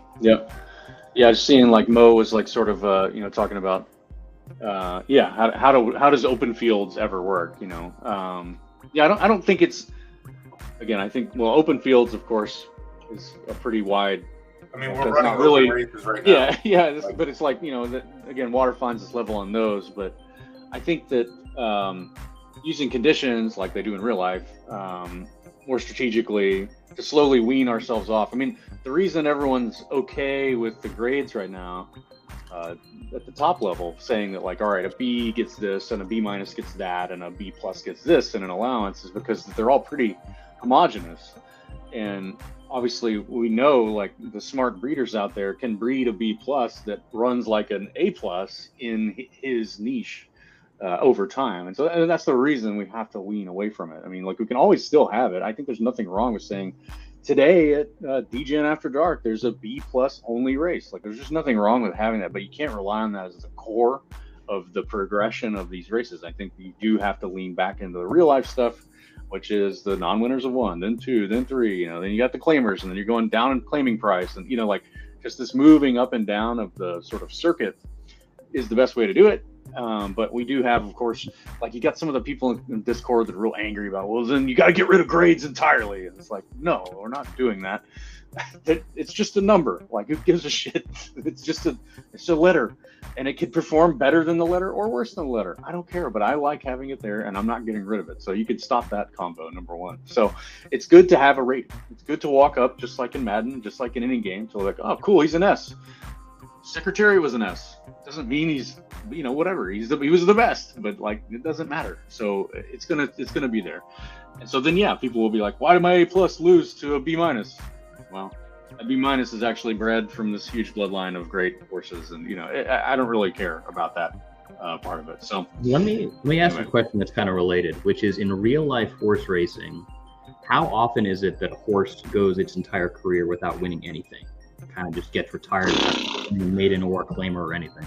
That's a good question. I mean, they get sent to like Mexico, don't they? Yeah, but yeah, it does happen. I mean, you keep going down, and then you get into that 5K claimer level, and it's gotta be not humane. I'll tell you this, because if it takes your horse 10 chances to try and win a race, you should fucking know what you have. But greed is a big part of the game, so they keep running. The beginning of the Delaware meet this year, there was a horse that was 0 for 43. Oh man, maiden. It was 0 for 43, but it was in for maiden claiming 5,000 against the worst horses I've ever seen in my entire life, and it won. It did. Look at that. It's a chip in a chair, but like you're not like the only way for that. The only place for that horse to go after that is claiming 5,000. Never win 2 lifetime. Like that horse will never run for more than $5,000. Horse shouldn't be running right now, but again, there's more greed in real life than there is in a video game. But that is. I mean, obviously, you could. I don't know the number, but you could sort of imagine it's going to be 5-ish% of like because they just keep going down, and then there's always if there's a 6-horse field and like no one's ever there's only one winner out of that over and over and over again. We could probably find the stat somewhere, but I think I saw when I was in Maine last summer for like the whole family vacation. We went to there was a harness track in Bangor, Maine that was like the track looked like it was asphalt. It looked like what are they doing here? I mean, I think the purse was $600. It's like crazy. And it was just like it was the nastiest, grossest track, everything. But all of those horses were old, man, and they'd been racing a ton, and a bunch of them had never won. I was looking at the program. I'm like, Jesus, this poor bastard. Just grinding them into the dirt. To touch on that, this poor fucking horse. Whatever. Fucking this is the name of the horse. Look at that. 0 and 113. Ran her last race, August 2004. Retired with a record of 0 wins and 113 losses. That is fucking inhumane. There's no reason for that. No, put it out to go to pasture. Yeah. But there's a mini doc I think they did on ESPN about this horse. It was a horse. Everyone went fucking wild for this horse. Every time it was in the race, it was like Derby Day for them. But they were there to support. Like, all right, let's get this horse. Horse never won, but people showed up, so it was a spectacle. Yeah. Again, not humane because that fucking horse can't win a race. What are you doing here? But it was running seconds and thirds. But like you might have a horse like that in real life. There's been a horse that ran 20 times. It's running maiden claimings. In the 20 races, it is hit Zippy Chippy. Crush got it, Zippy Chippy. You might have a horse that's 5 years old with 20 races under its belt, but it's hit the board 12 out of 20 races. That's a profitable racehorse. So like, there's no reason to stop running that horse. You can drop it in class and try and win with it. But if a horse is making money running seconds and thirds, they'll just keep running it until something's wrong with it, or if it's a mare, they'll run it to a certain point and then they'll retire it and breed it most of the time. Or someone will come in, and I've seen this before. They'll come in, they'll claim a horse, and that's it. It goes right to the farm and hits the next breeding season. And it might come back and run a race or two while it's still in foal for the first few months. I've seen that. I've seen a horse that was 4 months pregnant win a race. That was cool. That's not all. You don't see that a lot. And I remember when we did the first round of retiring, like people were talking about, well, what if I retired my stallion too early? Like, can I pay a gelding fee to get it back, like on the track? That would be cool and all. Maybe that's like a future thing, but like right now, that's not gonna happen. Yeah, I mean that's a good part of the strategy of it now. Again, like just having to kind of make that hard line. Yeah, I mean, as you're talking about too, like one thing I think Balthazar that will have to change is like the stud. Like there are so many horses, especially in the next crop, that will be like really bottom feeding, I'm assuming, and they have no racing value or very little, and then they also have no breeding value. There's like, so I don't know what's going to happen. Like, what is the market going to want to do with those? Like, as it really smushes down against the bottom, I don't know. I mean, obviously there's this sort of dark part of real horse racing where they're like all the way out. They ship them out of the country, when you can't. It's like it's too much cost. It's too much other stuff, So they're sort of like, I don't know what people will end up doing. They just leave them there and don't race them, and that's just it. And they just kind of go to dust, But yeah. Yeah, it's interesting. I mean, I know my cousin has a fractional horse or something that she just kind of shows up and like rides once in a while at a farm. She's in high school. Maybe that can be your next mini game, just like bringing bears and I looked at it in the betas. I mean, I think there were several horses that were that. I just didn't race them because I tried them in a couple races. They just weren't viable. And I was able to say like, oh, okay, I see what went wrong here. And it was usually like I picked the wrong stud or something, or I was mixing two things that didn't really mix. So I do think there's going to be horses like that. On the flip side, I think that, this breeding issue is basically going to kind of going to go like this in terms of a curve, because in 3, 4, 5, 6 generations, there's going to be large stables that are just going to run out of their 35 in-house. And people are also going to realize, looking at the progeny of those top horses from those large stables, that, maybe I'm actually better off breeding this Gen 1, Gen 2 filly with a Gen 0 stud, because the outcomes have been either more predictable or there have been more outliers, as opposed to a Gen 1 or a Gen 2 stud. And I think we did see that a decent amount in the betas when we tested it out. So I think it's actually going to recover. I mean, maybe I'm just huffing on the hopium over here with my own stud, but at the same time, I'm hoping I'm right. No, I mean, it is. It's like, so, I mean, the other option is like if we removed the floor of the breeding fee or whatever, it's like, okay, so now will they, the lowest ones will then come all the way down, and then maybe the S and the higher ones would stay up at this top level. But I mean, it'll push it down again, like right now, again, everyone's down bad. And so I think like having it there is okay for now, and we can obviously react once the crop 1 and crop 2 start retiring and breeding. That's when maybe there's a lot more out, then maybe that's the time to possibly like, all right, well, let's do a fee that's based on grade, or a fee that's based on winnings, or something like that, a minimum fee. But I mean, I guess the other thing to keep in mind though is that people are creative, and even now in the Discord you see some wink wink nudge nudging happening. So even if the minimum exists, the minimum may not actually exist. Like right. I'll refund you. Exactly. I know. It's market does what the market does. That's for sure. There's no preventing some of it, but yeah. So I heard some chords there you were playing. It sounded very suspiciously like old school Cowboy Bebop. No, I've been trying to just play along with this song.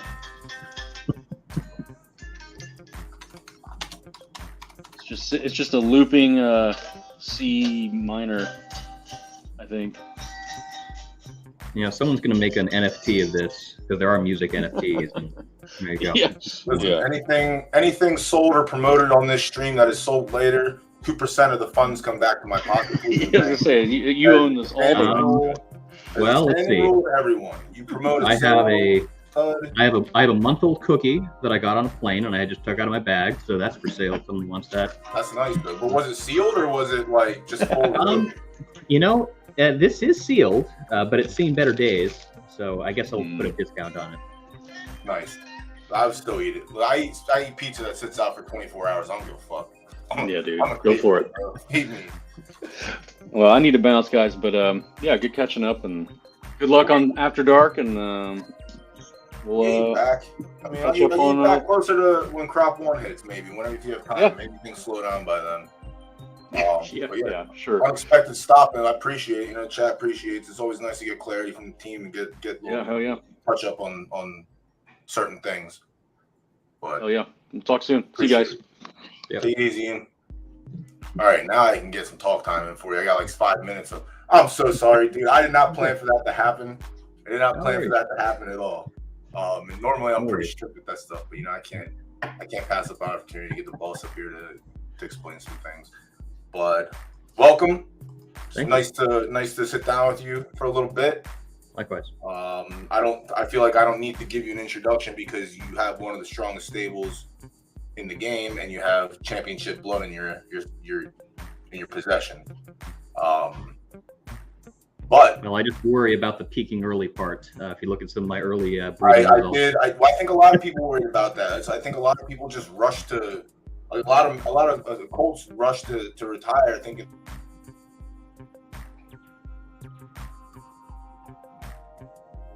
I think I lost you there for a second.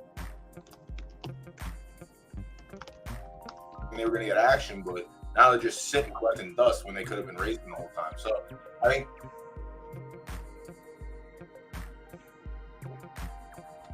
Hey, can you guys still hear me? That's fine with me. I'll get you back on another day where I give you full attention. But what was your strategy? Did you come in with a specific archetype? Did you come in, looking to target the top by the looks of it? These are all your retired horses, so these are pretty much top, I would say. And then we'll take a look at your foals. If you want to give me a couple of your big standouts who you have high hopes for in the breed game to produce, I'll let you take it away. Sure. Yeah. So I didn't really come into this with a strategy. I came into this because a couple of friends of mine, including some of the owners of Hot Rod Charlie, were like, check out this game. I know you like video games. You should grab a ticket here while you can.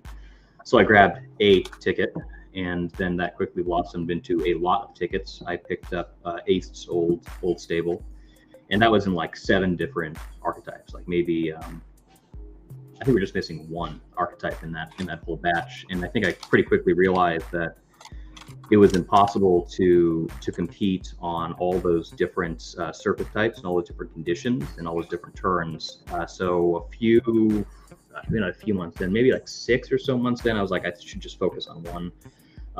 I focused on left dirt. I mean, that's where the big US races are. So just kind of was like, let's do that for now. And I traded my way through different deals with pretty much feels like everyone in the game, and eventually landed up with these horses you see here, which are all left dirt firm and left dirt soft. I think I have one experiment in the full crop, which is a left turf firm, just because obviously it was in that archetype that didn't exist. In terms of high hopes for the breed of or the crop of foals that I have, I mean, unfortunately, I haven't gotten an S+ out of them yet. I was sort of hoping that a couple of combinations like Monarch and Mill Street and Pelennor Fields and Nightmare were going to give me one. So kudos to the guys and gals who popped out a few at this point. Riptide comes to mind, for example.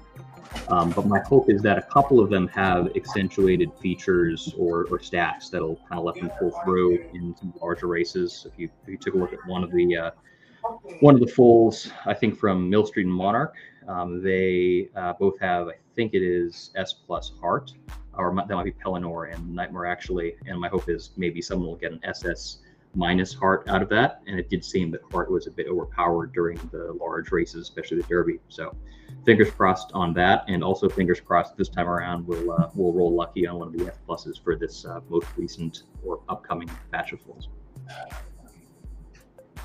Oh, this is great for me. My internet is completely shitting out. My web browser is not working either, unfortunately. Or else I would pull your stable up and we would look at it a little bit better. I apologize. This is dog shit on my end, and I hate when my stuff goes wrong. But yes, you had Pelennor Fields. That was your big.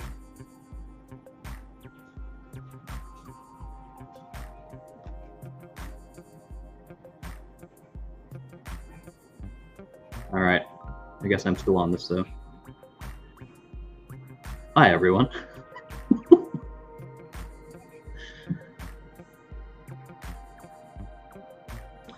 Okay, well, I can't call the races quite like Mo can, and I don't have the StreamYard, but I don't know. I'll just talk about something random that you were talking about before. All right. Am I back now? I'm so sorry, dude. This is some bullshit. Yeah, Pelennor Fields, you won a big major with it. It was a great win. Now it's in the stud barn. Yeah. Retired, setting up for the future. What were I guess basically we'll go with Sour's question. What are your breeding strategies coming up?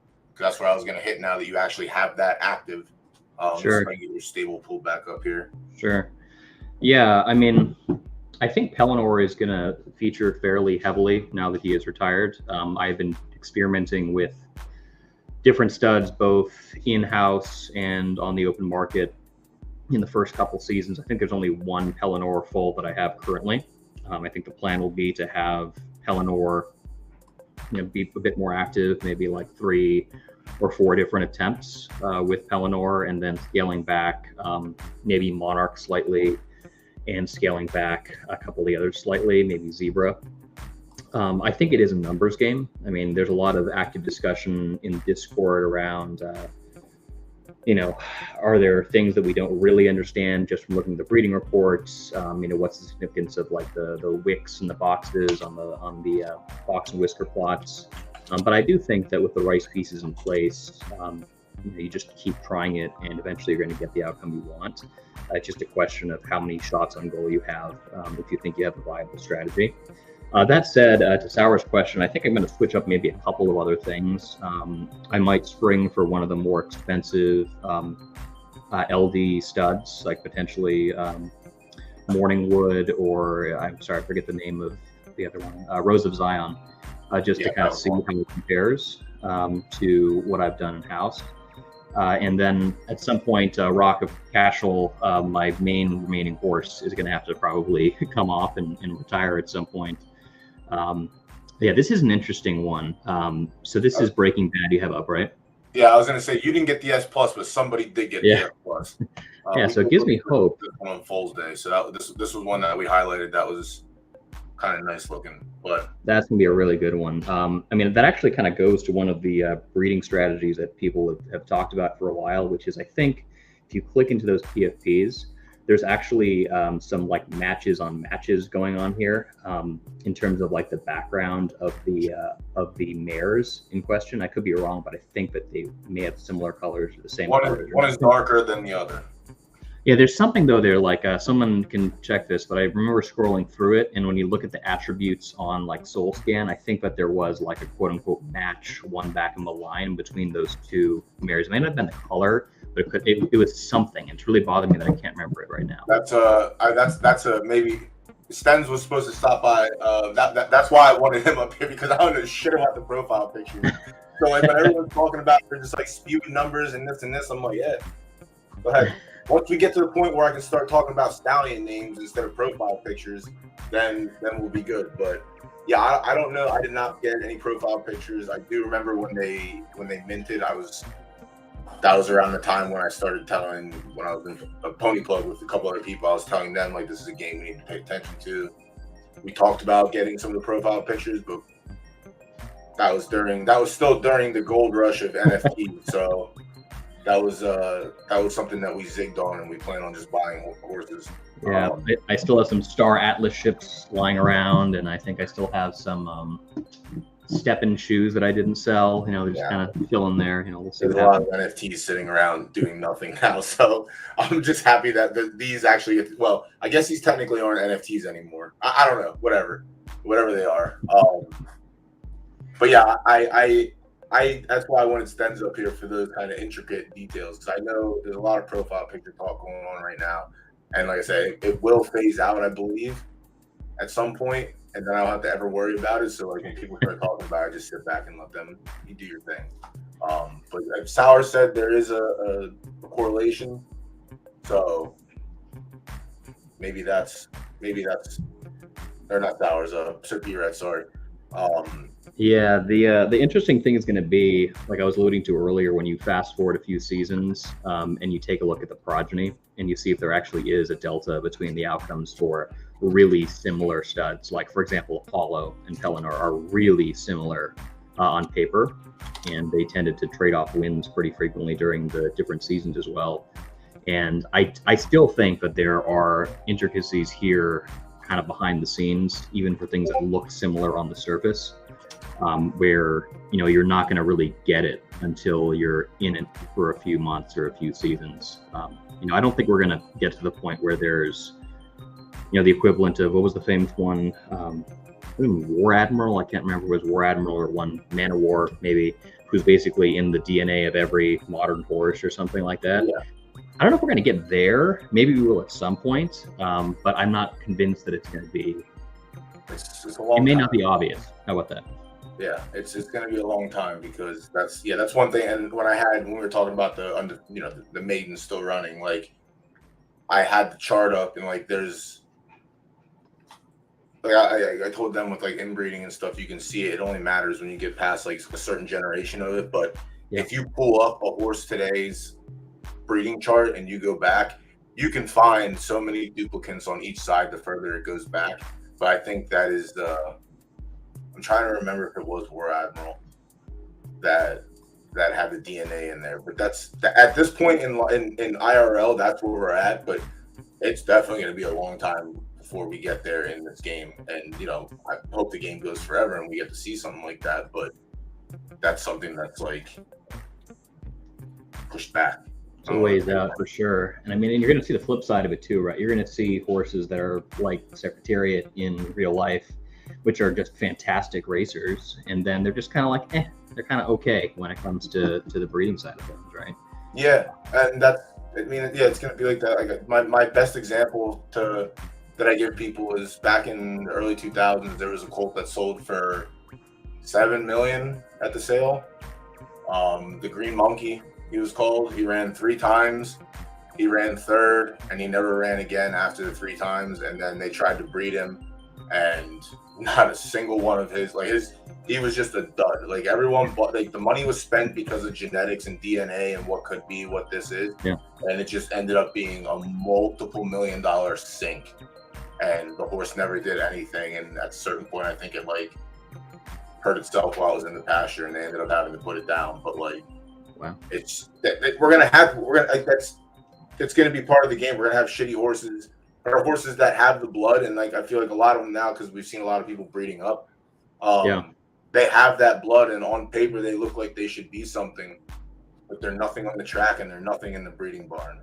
So then you got hit with the nothing. This is what it is. That's how it's gonna be. That's why I tell people they should just at this point right now, temper some expectations on what you think you're gonna get, because a lot of this is not gonna pan out the way you think it is, and it's gonna be a rude awakening for most people, because they sunk X dollars in, but you gotta understand you don't win on every pool of the slot machine. You get hit sometimes with that bonus, but yeah, I think we're gonna have a lot of that flack, slack, junk, trash laying around. That'll just be no good. Like, I mean, we're gonna see a lot of it with once these horses turn 8, they're just gonna sit. Like, they'll put them in the stud barn, but no one's gonna take covers off them. Some people, like maybe it's like a Joe Random, like they might try in-house a couple times and see, but right, it might be 2 wasted breeds. Like but we gotta try things. It's not at the rate of what it costs, you gotta try some stuff here and there. But yeah, I think if we get to that point of the game where we can start seeing these great grandparents come through on both sides and the great great grandparents, it'll be pretty cool to sit back and watch for breeding strategies. Because once I tell people in the real life, like they don't look past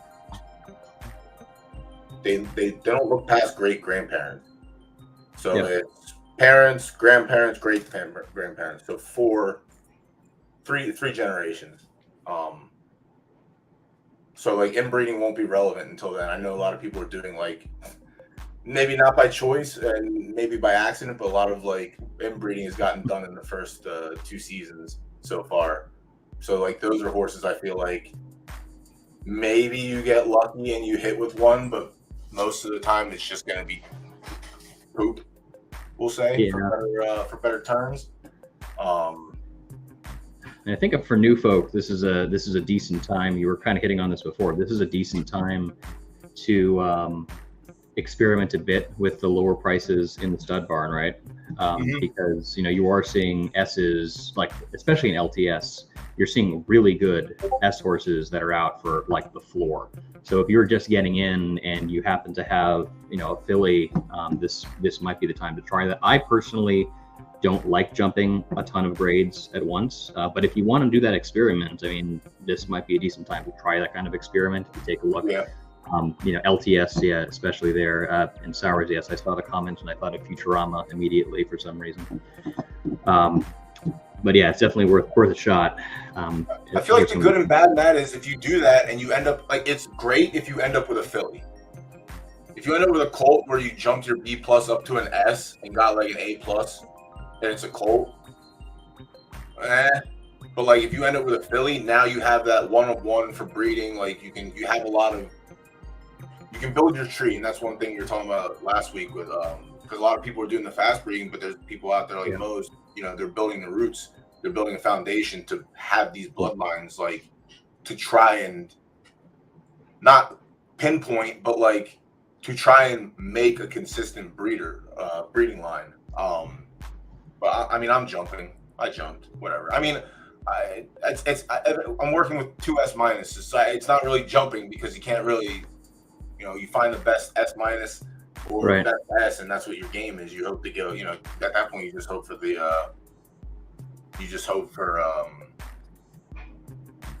Philly so you can breed out. But I mean, some of the best breeders I know from HRM and from the betas, so like Wolof and like Dinga and Stens too, a bunch of these guys. There were S and S+ horses showing up in like the late seasons of the betas that had surprising great grandparents or grandparents, right? They had like an A- in there. I think I had one that was like an A- in there, but it was a high quality A-, and it kind of just got bumped up first to like an A+, and the next generation went to like an S or an S-, and then you hit it with one of those Gen 0 studs that were still out there studying in season 14 or whatever it was, and boom, you got a really good S+. I know there's a strategy of like, hey, let's just stack all the 1-of-1s on top of each other, which I do think can be viable. But at the same time, I am of the belief that, and you can see this in some of my breeding experiments, I am of the belief that the really good horses in several generations, they're going to have like high quality A+ back there in the family tree, especially after you kind of run out of this stage of breeding, which is hitting the Gen 0s with the Gen 0s. I think you're going to get Gen 1s that have S-, A+, horses like Eclipse, for example, in the bloodline, and then you fast forward another one, you have a super powerful S+ if you layer in like, I don't know, Monarch or General Duke or something on top of it. Yeah, I mean, I think with the and that's I haven't, like I said, I don't have the stock to like try and do that slow breeding. Like I want to play the game. I don't want to. Like and Stens has been on that. Let someone else do the work, and I'll buy the foal. Like, and we're gonna get there. Like someone else will do all the work in a couple months and get these lines built out, and then they'll be able to sell those foals at a certain point. But I got more today with Ian on. It gave me a little bit more of a relaxing thing, because like the biggest thing is like, what are we breeding for? That was the question for the last, since season 1. Like, because I wasn't gonna take it slow. I took a B+ last season, and I went to an A-, and I ended up with an A, I think. Like, that's fine. I'll have a solid A runner, and it was a Philly. So now I'm set there. Now I can go up. Now I can take that A and go with an S- or an A+ and try and go up slower.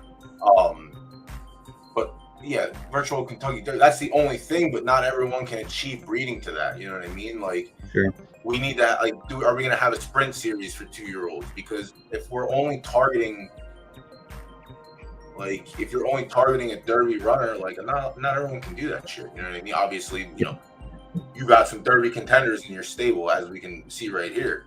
I'm looking to just run, but like, without knowing what we're running to, I'm all right going right to the top for breeding and just trying to produce a solid runner rather than take it slow and build something out. But that's the game, The other fun part, the other fun part is like pivot points, right? So like that first one, Cosmic Solitude, that's one that I picked up on the market, and Soulmate's been doing some experimenting around this too, right? Which is you pick something as like a really low preference, one of the preferences, and you can turn that any direction you want, right? Yeah. So as you can see, I pick up this one, which is, even though I have Monarch, this is the sire is Spider from Mars. And there's another one I picked up from Stens actually, where Apollo is the sire, because I think, again, even very similar looking horses are going to have different breeding outcomes for better or worse down the line.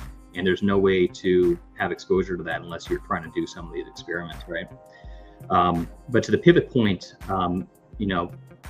thinking again about market dynamics here in right dirt, for instance, if you fast forward a few seasons, who knows what the price tag on prime time or a prime time full cover is going to be.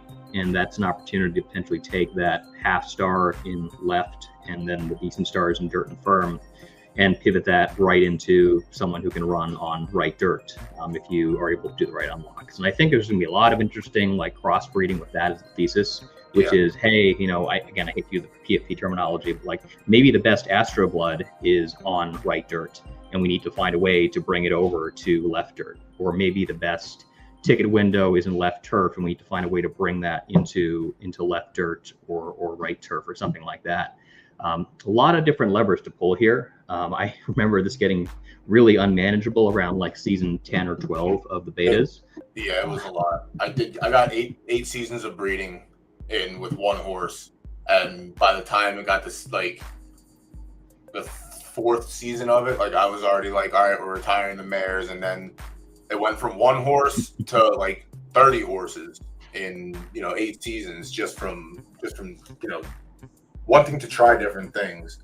But I do this is one of the things that I look for too, is trying to switch direction. And get that, that's going to be a strategy for players to do, but you're not going to be able to do that in your first breed. That's what I say about take your time and people building out the roots. In a couple months, you'll be able to have a foal that you took from a right mare, and now you have a 2.5 star, 2-star left that can potentially compete in the Derby. You might have something at that point because you took your time and you build it out. Which would be nice to see. I look forward to seeing that, but I definitely think that's a solid strategy. Trying to swing the preference. If you have firm, you could turn that to sloppy or yielding or whatever. Wet. So what's our right? Soft. Sorry, it's not a real thing. So I always forget. Right? Soft. You can turn firm to soft with that low of a preference. But I'm interested to see how these experiments turn out. I think there's going to be a dynamic in some cases where people figure out that, I guess maybe the analogy here is a tower or a ladder or something. You used to build things with Lincoln logs or those plastic blocks, you kind of stick them on top of each other. And if the tower gets kind of too narrow towards the top and you try to put that last one in Jenga on top of it, it's going to collapse.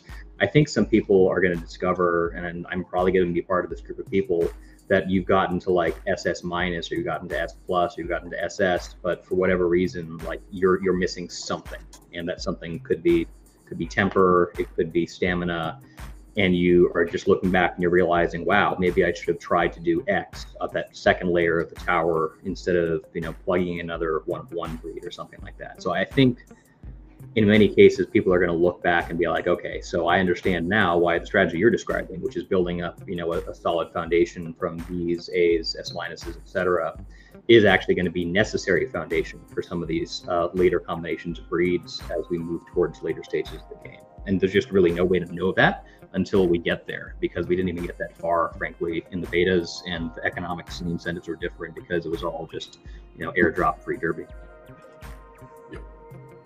Yep. But yeah,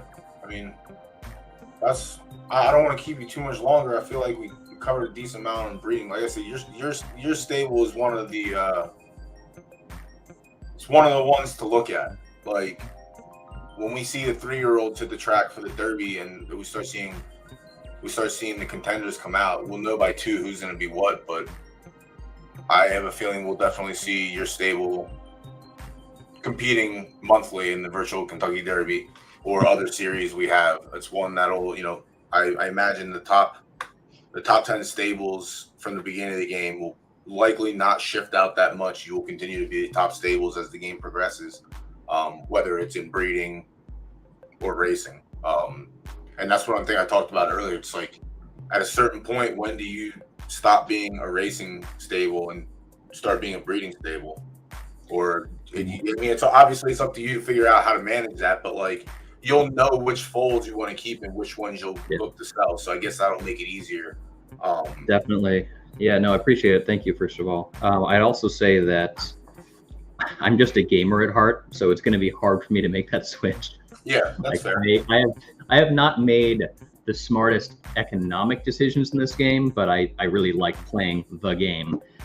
So I don't know when to switch over, honestly. I'm really bad at taking profit on these things, and at some point I know I probably should, insofar as it exists. Always buy, never sell is one of the rules. Come from like trading card background, and it's always buy, always buy, always buy. And then a couple of months later, everything that you bought will go up in value. Then you sell, and then you just keep buying. But it's going to be first thing I ever sold was actually a Pokemon card in like when I was like maybe 8 or 9. I got in trouble in middle school because after school I would sit on the steps and I would have a crowd of 12 or 13 kids around me, all buying cards out of my binder.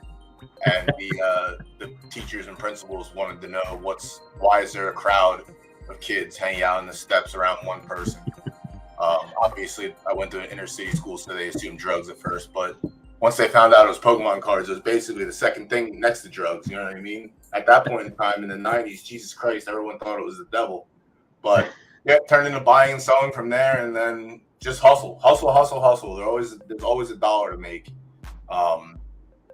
But yeah, we'll see what your schedule's like. I know you're a very busy person. Your time is valuable, and I appreciate you giving me some of the time. But once we get closer to Maiden Day, we'll see if we can. Like I said to Keith, I'm gonna try and get him back up. We'll try and coordinate some maidens with some of the. I'm gonna be watching because there's going to be a lot of top S maidens running. So that's gonna be one thing that we get to look forward to. All this talk finally comes to fruition. Who's gonna have one of the better 2-year-olds from the start? But yeah, maybe we'll see if I can get you back up here in a couple of weeks and fire off some maidens with your stable and sure. Have some fun. Happy to. Appreciate you having me on, and we'll do it again soon. Thank you, man. All right, take it easy. Have a good night. Take it easy. Mo, you still out there, Mo? We got 9 minutes until the first race goes off, so I'll get you up here. Let me get this link. I need to go take a potty break. So let me send you the link, and we'll get this shenanigans rolling, and we'll close out the show. Chat, again, thank you for everyone who's been hanging out. I appreciate it. If you have questions, get them in. If I can't answer them, there's likely going to be someone in the chat that could help out. Yeah, if you're new here, hit the follow button. It only helps. I don't know if I hit my goal. I did put a new goal of 80 followers. If I hit that, then I got to move it up a little bit, but... What's going on, SoCal? Thank you, Sowers. I appreciate it. Mo, link is sent. I'm gonna mute. Well, I'm gonna get Mo up here first, and then he can jib jab a little bit. I know that's what he likes to do. Be put on the spot to jib jab, and I'm gonna run to the bathroom and turn my AC back on. Cause I'm sweating like a fucking hog right now, and I don't like it. Also, I forgot. You know what? Do me a favor, chat. I'm gonna turn this on low. Let me know if it comes through too loud. Because if it doesn't, then I'm gonna leave it on. Because I got the AC. You know what I'm saying? We got the AC unit right here, old school style, bro. Not that central air bullshit that all these other people are accustomed to. But let me know if this is too loud.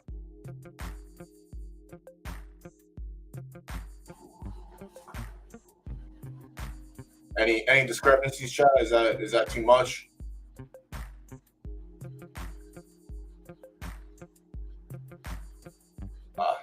I slept through dinner. I didn't get a chance to eat dinner.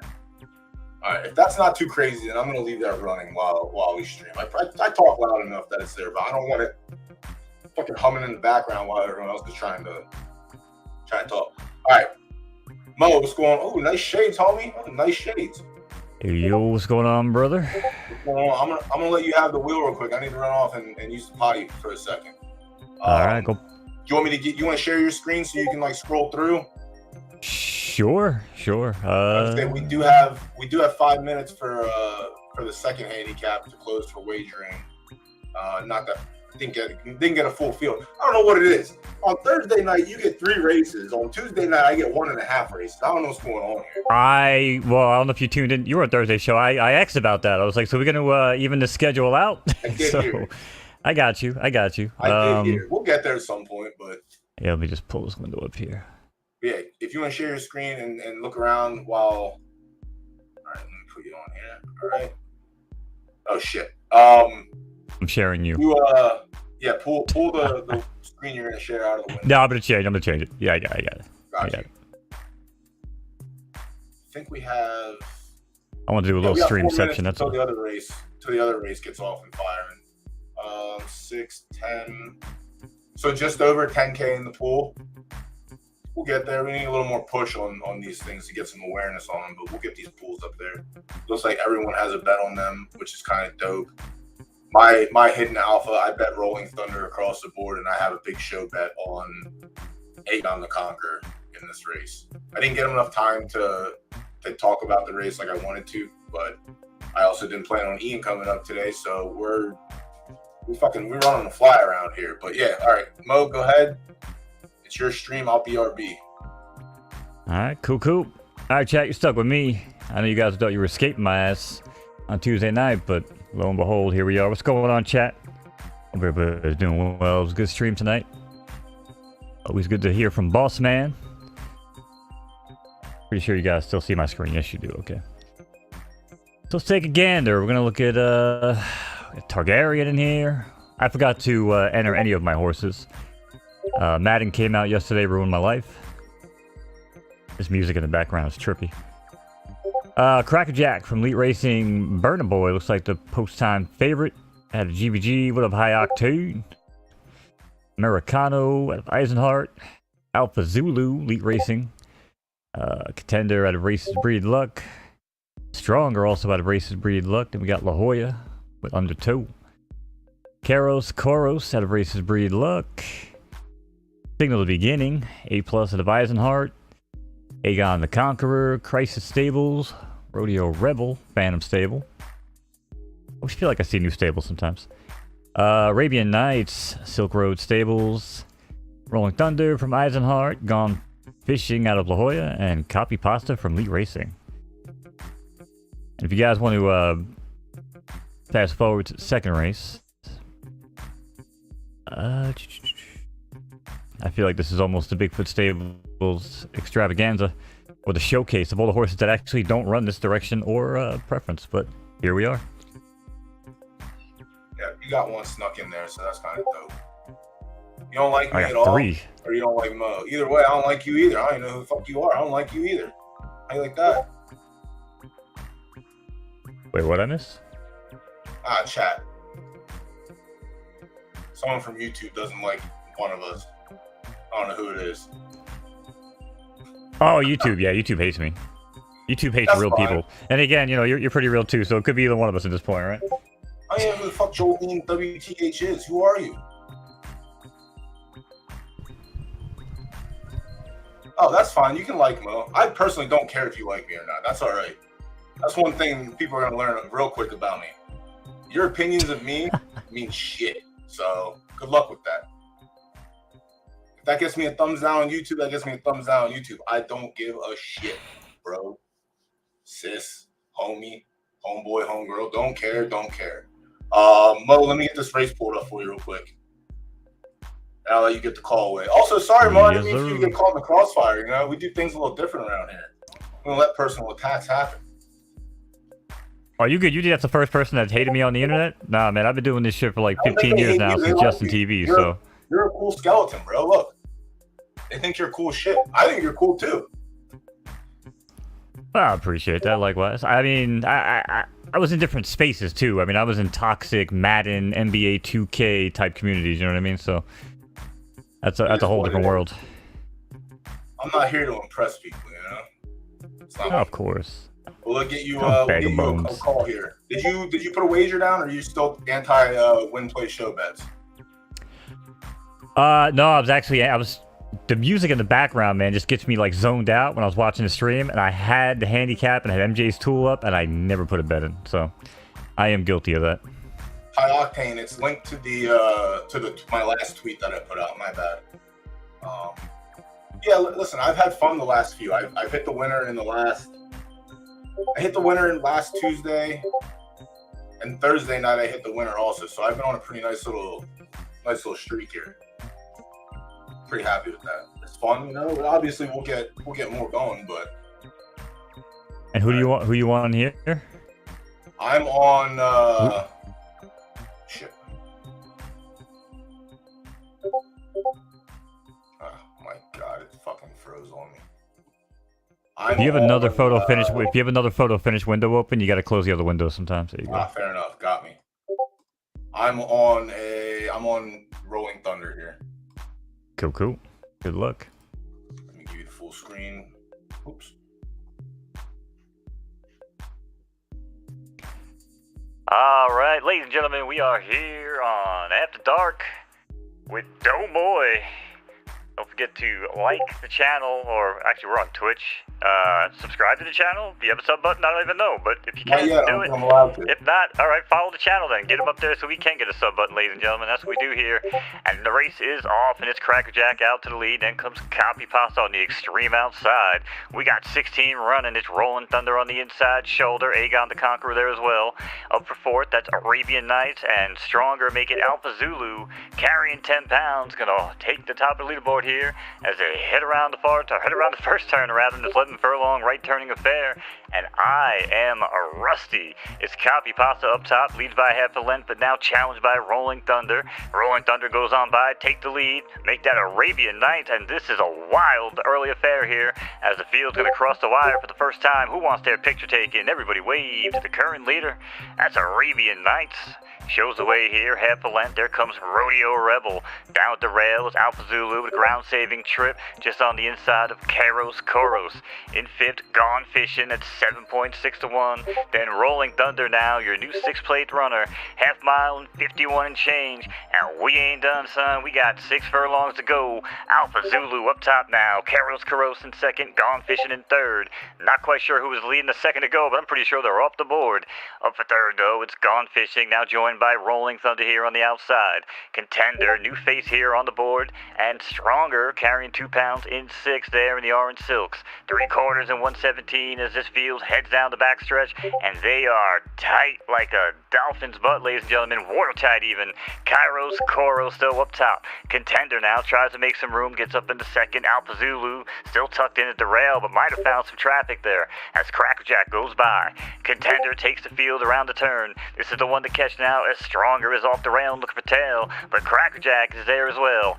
Contender, Arabian Nights now moves up, and we got some swing-a-ling, and is Arabian Nights going to lead this one home. Arabian Nights now up top. Alpha Zulu's down at the rail, still down, trying to find some room. Crackerjack for third. Contender there. Rolling Thunder's trying to do just that, and Aegon the Conqueror, but as this field heads for home in the opener, it's Arabian Nights who kicks clear by a length and a half. Crackerjack's there now with a full bore. Contender is now splitting them like a Mike Vanderjagt field goal, but it's too much, too late. It's Arabian Nights trying to hold on. Hold the phone, it's Contender, and Arabian Nights even is going to be Contender on the bob. I got a little discombobulated there myself. It's Contender going to bring this one home over Crackerjack and Arabian Nights.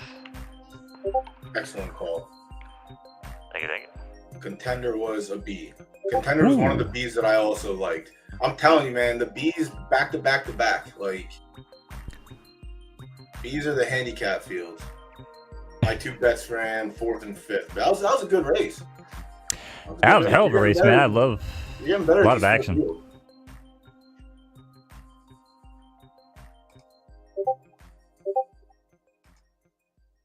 Did my internet die? No, I think you're good. You hear me? I was gonna say you're getting a lot better with these full fields. It's a lot cleaner. Oh, thank you. Yeah, I'm still. Well, you know, there's only one place to go from here. Listen, it's not gonna be 4-horse fields, 6-horse fields for that much longer. We got a couple more weeks, and you have to learn new names. Got a lot going on. Oh, I'm excited, man. I am definitely excited. I mean, we got back-to-back breeding weeks coming up too, so that's gonna be wild and exhausting. But I haven't been bringing that up because I know that's a touchy subject for a lot of people's pocketbooks. But that's gonna be a fun week. It's definitely gonna be a fun week. Did you get your strategy set for that yet? Do you know what you're doing? Yeah, so I mean, I knew this was going to come eventually, right? So I intentionally went outside the barn season 1, and because that's when I pretty much wasn't strapped yet. I wasn't buying foals yet. You know what I'm saying? I wasn't on the horse shopping network late at night, you know, buying shit when I shouldn't be buying shit. But yeah, so I went outside, out of the house pretty much season 1, half and half season 2, and then I'm probably going to keep it in house on season 3. Because I got most of my stuff. I think I'm in good shape preference wise. But as we were talking about before, I'm just trying to build that base, man, before I make a big jump. I feel like if I'm wrong, I can still make the leap. But if I make the leap too early, I can't unring a bell. Even though Lacey said you can unring a bell earlier, I don't know how that works.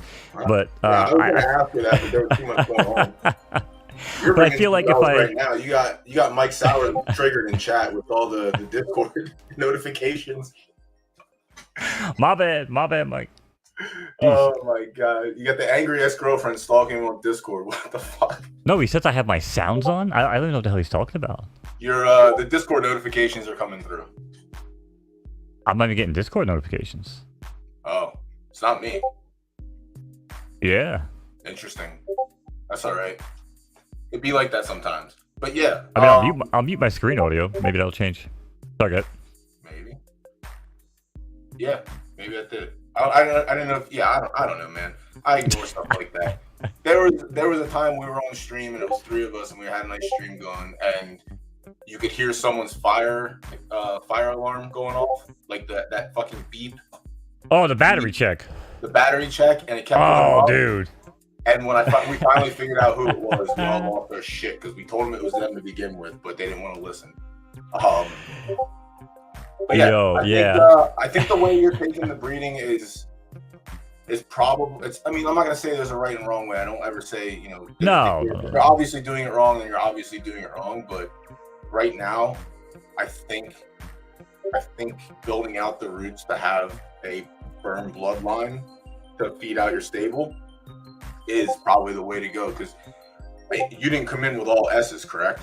You know what I mean? Obviously. No, I came in with A's, pretty much A's and A minuses. So like my base is basically Weekend Moderator and Steps Kiss, which is the horse I got from Sowers.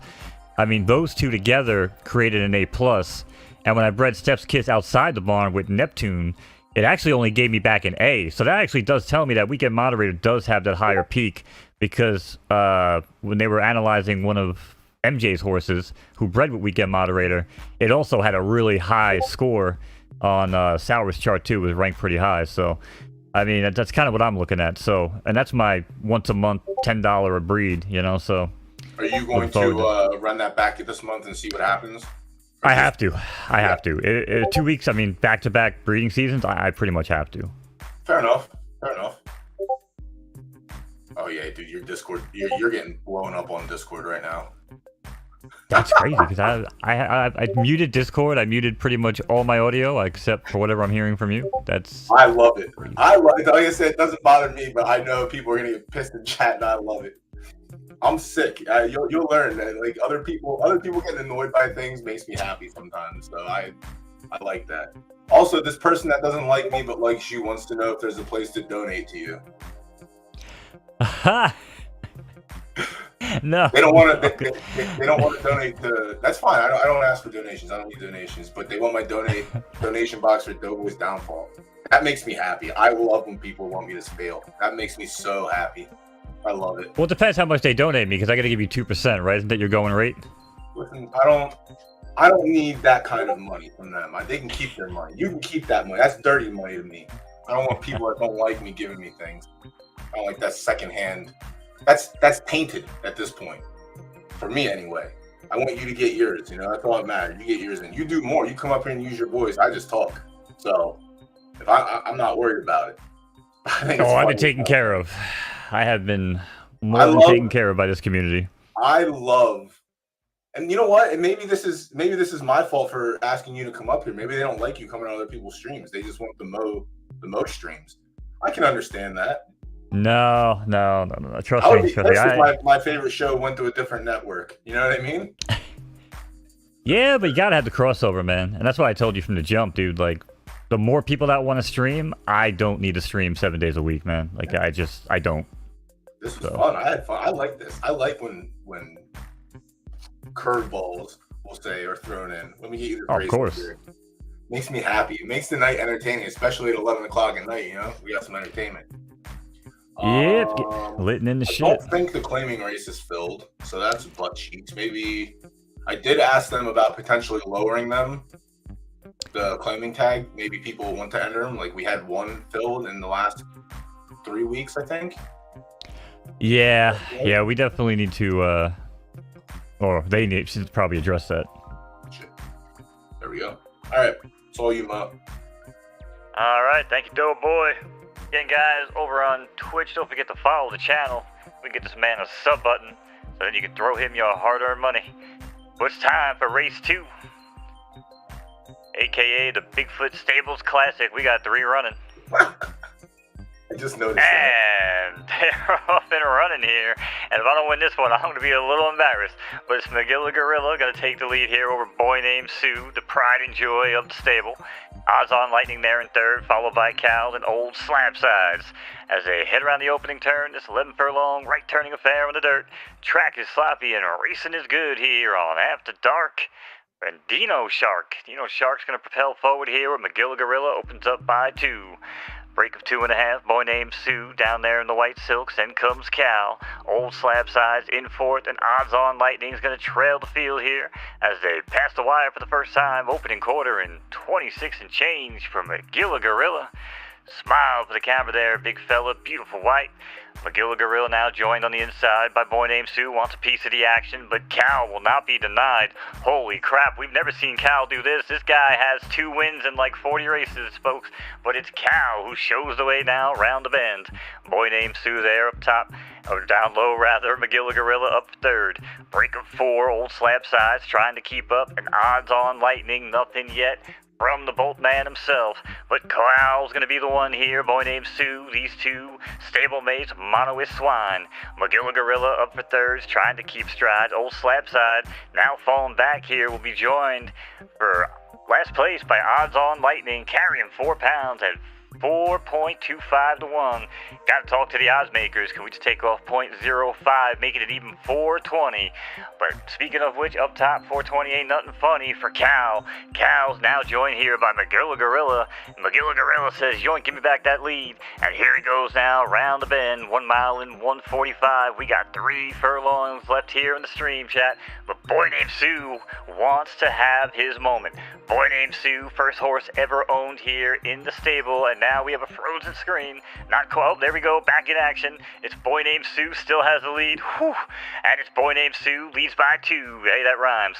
Now it's Boy Named Sue as they hit the top of the stretch and head for home. Cal's there, McGilla Gorilla is in full bore, but it looks like we may get what we asked for, folks. I wish there would have been more horses here, because he would have kicked your ass too. Hate to be real with you, but Boy Named Sue, get ready to learn this breed, because he will be running in the virtual Kentucky Derby one day, just not as a B horse. It's going to be Boy Named Sue over Cal and McGilla Gorilla. Oh, dude, I love that freaking bloodline. I'm telling you, man, this horse, if there was 14, 15 furlong races, he would kick the crap out of S horses, as is. I'm calling. I watched a couple of the races that he's been in. That's what you want, you know, when you get a B, right? You want a solid B runner. Well, yeah, so that's why I went out and got a pretty nice A LDS, which should give me an 8.5 preference baby. I'm hoping for an A minus. So there it is. Building it up. Yeah, yep, building it up. Yep. 0 start, 1 temper. Yeah, you got something to build on there. That's nice. I mean, oddly enough with the temper though, right? So if you want to take temper into account for how consistent they are right on the track, you can't really look at Boy Named Sue because it doesn't make sense. He's got a 1 temper, and yet, I mean, he's like top 3 pretty much all the time, feels like. But I think it's more like 67%, 68%. That was a good one. Like I said, yeah, I did mention to them about. I mean, I guess they're concrete sticking with how it is. Like, entries are gonna open at midnight the night before, but like they open midnight, then they close at noon. I feel like they could do a little bit more with that, especially since people that enter these are sacrificing a race, essentially, Right. for almost nothing, which sucks because the Well, you could be wagering- sacrificing 2 days of racing You could, yeah, because you wouldn't race the day before, waiting for the night, and now you're waiting for the cooldown. Well, actually, I guess that's 20 hours. So yeah, it would take you my in. biggest gripe is like you won that race, you're gonna get like 50 cents. I know, like- but it's a win on the belt, man. Yeah. It's a win. It's a one. That's you know what? There's different people out there that look at it. You know what I mean? Like you don't look at the money sign, whereas I do, just because I don't. We're not going to be able to waste, and we're 5-year-olds right now, so we're not really wasting anything. We know what we have. We're still running right now. So Right. whatever, you'll get it back. You know what I mean? This horse is capable of winning another race, but yeah, winning and running in a race like this is like. It's a community thing with these races, what you do on Thursday, what I'm trying to do on Tuesday. It's just nice to be a part of community stuff. But yeah, I think if they push it a little bit more via Twitter / Discord, a couple of reminders to get people, pumping the pools.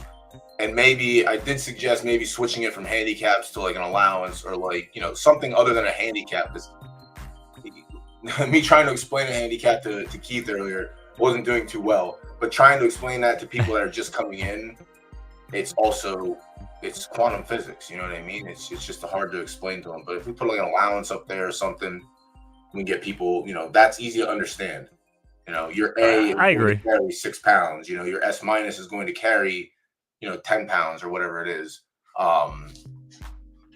But yeah, I'd like to see them try and take DGen after dark and go with it. Like, let's try and maybe lower the claiming races, the feet. Maybe do 60K and 80K or something instead of the 150, 250K. Well, that's what I was gonna ask you. Like, what do you feel like is, and maybe a good question for chat too, is what is an acceptable price where people are like, hey, I am comfortable doing this, Because I think they want to make it more like prestigious. You know what I'm saying? With the, It's hard to make it prestigious right now. But if they don't run. If they don't run, then they don't run. Then we get nothing. Yeah. So, like we had one claiming race fire in the last 3 weeks of racing, and it was last week, and it went with 6 horses, I think. That was the 175K entry or claiming tag, but I feel like maybe 100K and like a 50K or something to start. I think the 50K will fill because there's enough horses out there that run in the 40s and like the 75s or whatever that will run in a 50.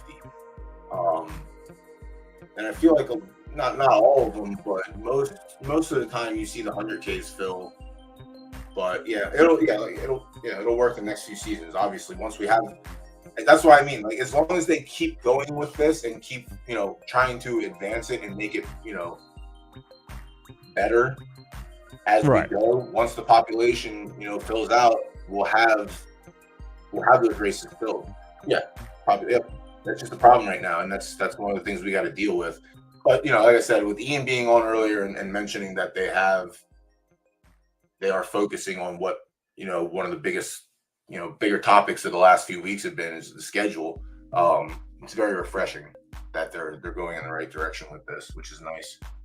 Yeah, I was in chat and I was maybe someone can even point me in the right direction, send me a link on Twitter, explain it to me. Maybe I just don't understand, because I get it with low preference horses, like in low claimers, right? These horses that just can't do anything of like even S- or A+, right? I get it that they'll get beat by good A- that are in these claimers. But I'm saying, man, when you got these horses that are getting pumped out now, are they really B+ that are going to beat A's? Like, I want to know, like, what... I tried to look it up on the gap tool, and I think I might have crashed it, and it might have actually banned me for a while.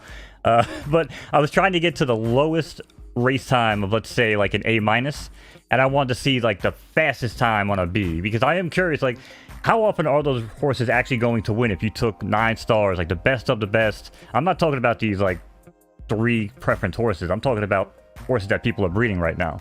I just don't see how that works, but maybe there's data that goes against what I think, but I hope I'm wrong, because I think open fields with restrictions, do work, because you got to have the requirements, non-winners and stuff like that. But hearing him say that we're going to have that makes me a lot happier. I'm okay now. Like, hearing that we're going to have hearing the non-winners, hearing those types of real life for restrictions, me, that's good enough because all those Yeah. races will pan out. But again, we're back to square one right now. We're going to be back in 2 weeks. We're going to be back to day one of live, where now we have a smaller pool of horses to work with, and it's going to be another 2 months until we get a full-blown population going.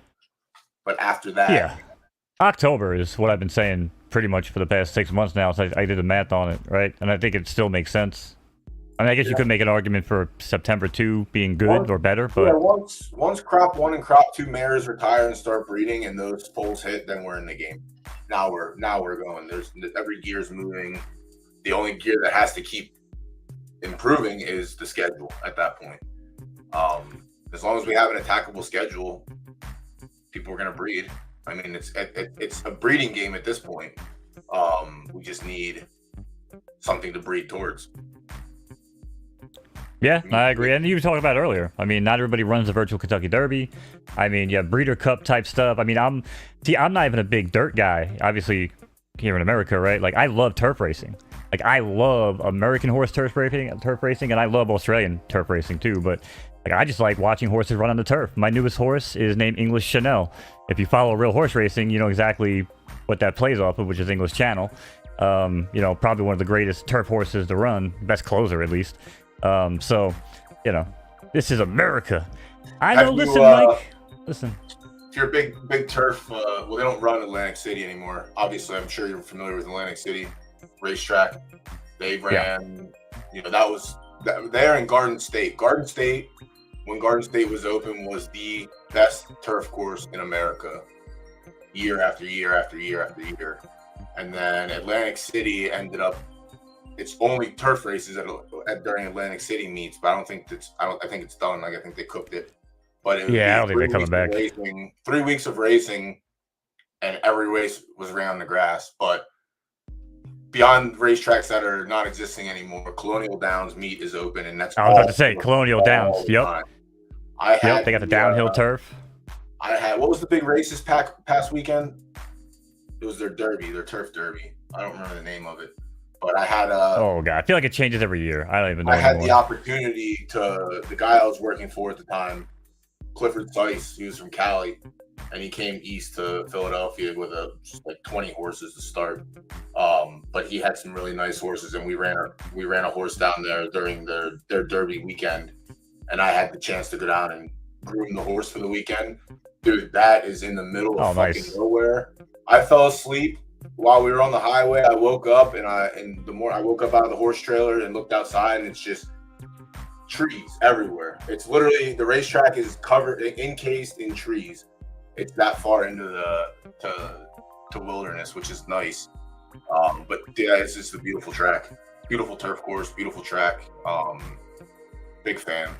But yeah, if you're a turf enthusiast, then that's one of the meets you want to check out. That and Saratoga. Saratoga usually. Oh yeah, Saratoga for sure. Yeah. I love turf racing. Okay, Colonial, Saratoga. I love the turf track at Woodbine. That's a great turf track. They fly up there, man. Not a huge fan of like Gulfstream, stuff like that. I know you probably got out of here. It is late for us here on the East Coast, but you were talking about the inbreeding with like real life horses earlier. Into Mischief, my favorite dirt horse in American Thoroughbred racing. I'm pretty sure he's inbred. What is it like? I forgot how they do it. It was like four. It was like four. I had the 4 or 5. I had the cards pulled up on these before. That's the good thing about Wikipedia is it tells you at the bottom for the most part. Stop. See, this is a proper. If you go back, so this is a proper family tree to look at. You have parents, grandparents, great grandparents, and then this is like whatever. Right. Everything past those horses go back to like 1930s and shit. That's where it gets so deep. Like, none of that is going to affect the foal that Leslie's Lady and Harlan's Holiday put out. What's going to affect the Harlan's Holiday and Leslie's Lady's foal is what happened here, for the most part. The great grandparents and whatever the mothers produced. So much good blood in there. Yeah, like Affirmed, great. Stormcat, great. Stop the Music, fucking great. Stormbird from Stormcat, great. Like, exclusive native. Like these are His Majesty. These are all like the ones that are in blue are all the big time horses because obviously you can click on. They got links and shit. Yeah. Yeah. Let's see if Fern comes up because then that'll show a little bit more. There was more inbreeding back then just because the horse pool was so like condensed, I guess we'll say. Right. Let me see. He's not inbred on this side.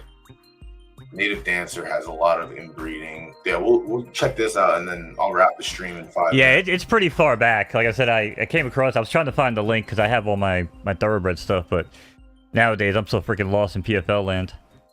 It's a lot, man. Like, especially, I mean, like I said, this is going to be a breeding game. Like, all this shit is going to matter. Like, you're going to have to look at this stuff and make sure you're not, like, purposely inbreeding. Like, you know, some of it's been done. But, yeah, I mean, you know, nobody we know have done it, right? Yeah. Yeah, it is what it is. Like, again, it's all for science, too. Come on, where's it at? Four Admirals tree. There we go. Now, see, this is so far back, 1888. Like shit like this, when you see when you see Man of War pop up on someone's breed tree as a great grandparent, none of this shit matters. 1876, 1877, like this is stuff that you never get into looking at. No. But I mean, you look at the end result. I mean, Into Mischief is a $250,000 nut, man. Like that. Yeah, that dude's no joke. If you want to, you know what I'm saying? I'm actually supposed to go hang out with him. Hopefully this summer. But if I don't get out there next summer, for sure. He's over in Kentucky, Splendid Farms. Have you ever done? I mean, maybe you have, maybe you haven't. Like I guess like a farm tour. Like you know, you go to one of these breeding establishments. I'm pretty sure they do them. In Kentucky. Well, I got a connection that knows the barn where Into Mischief is actually studded at in Kentucky. I know him for another YouTuber who does like handicapping, and he hit me up. He's like, "Yo, dude," he's like, "I love what you're doing." He's like, if you take the road trip and you stop there, he's like, "Let me know." He's like, "I will get you the tour." I was like, "Yo, if I can pet Into Mischief, that'll be an insane trip, man." He was like, "I'll get you to pet him." I was like, "All right, cool." Yeah, so some of these horses sometimes that's just. I mean, I was spoiled. I still consider myself spoiled for being fortunate enough to grow up around horses. That's sick. I just watched them run and race, and like watching horses in their natural habitat, like out in the open, and especially like in the paddock, just doing their thing, is one of the most relaxing, like zen-like experiences for me, man. Like I don't have to put money on the races. I just like watching horses run around the track, like. They want to win. They want to compete. You can tell the way they walk, the way they strut their freaking body. It's insane, man. I love horses. Need some shit to do, but yeah, they let you know when they're ready. That was one of my favorite things is when I was training is they let you know when it's time. They'll get a little bit more bullish. They'll get a little more rank in the stable, and it's like, all right, let's find a fucking race for this guy before tears the walls down. But Mo, that's awesome, man. Thanks for coming up again. Appreciate it. We'll have you back next Tuesday. Hopefully, we get a little bit more. We get a couple races to call next week instead of just one. What did you say to me? You said you called me a see you next Tuesday. Maybe, I don't know. I hang out with Ben too much, you know? I'll just fuck with you, man. I appreciate you, man.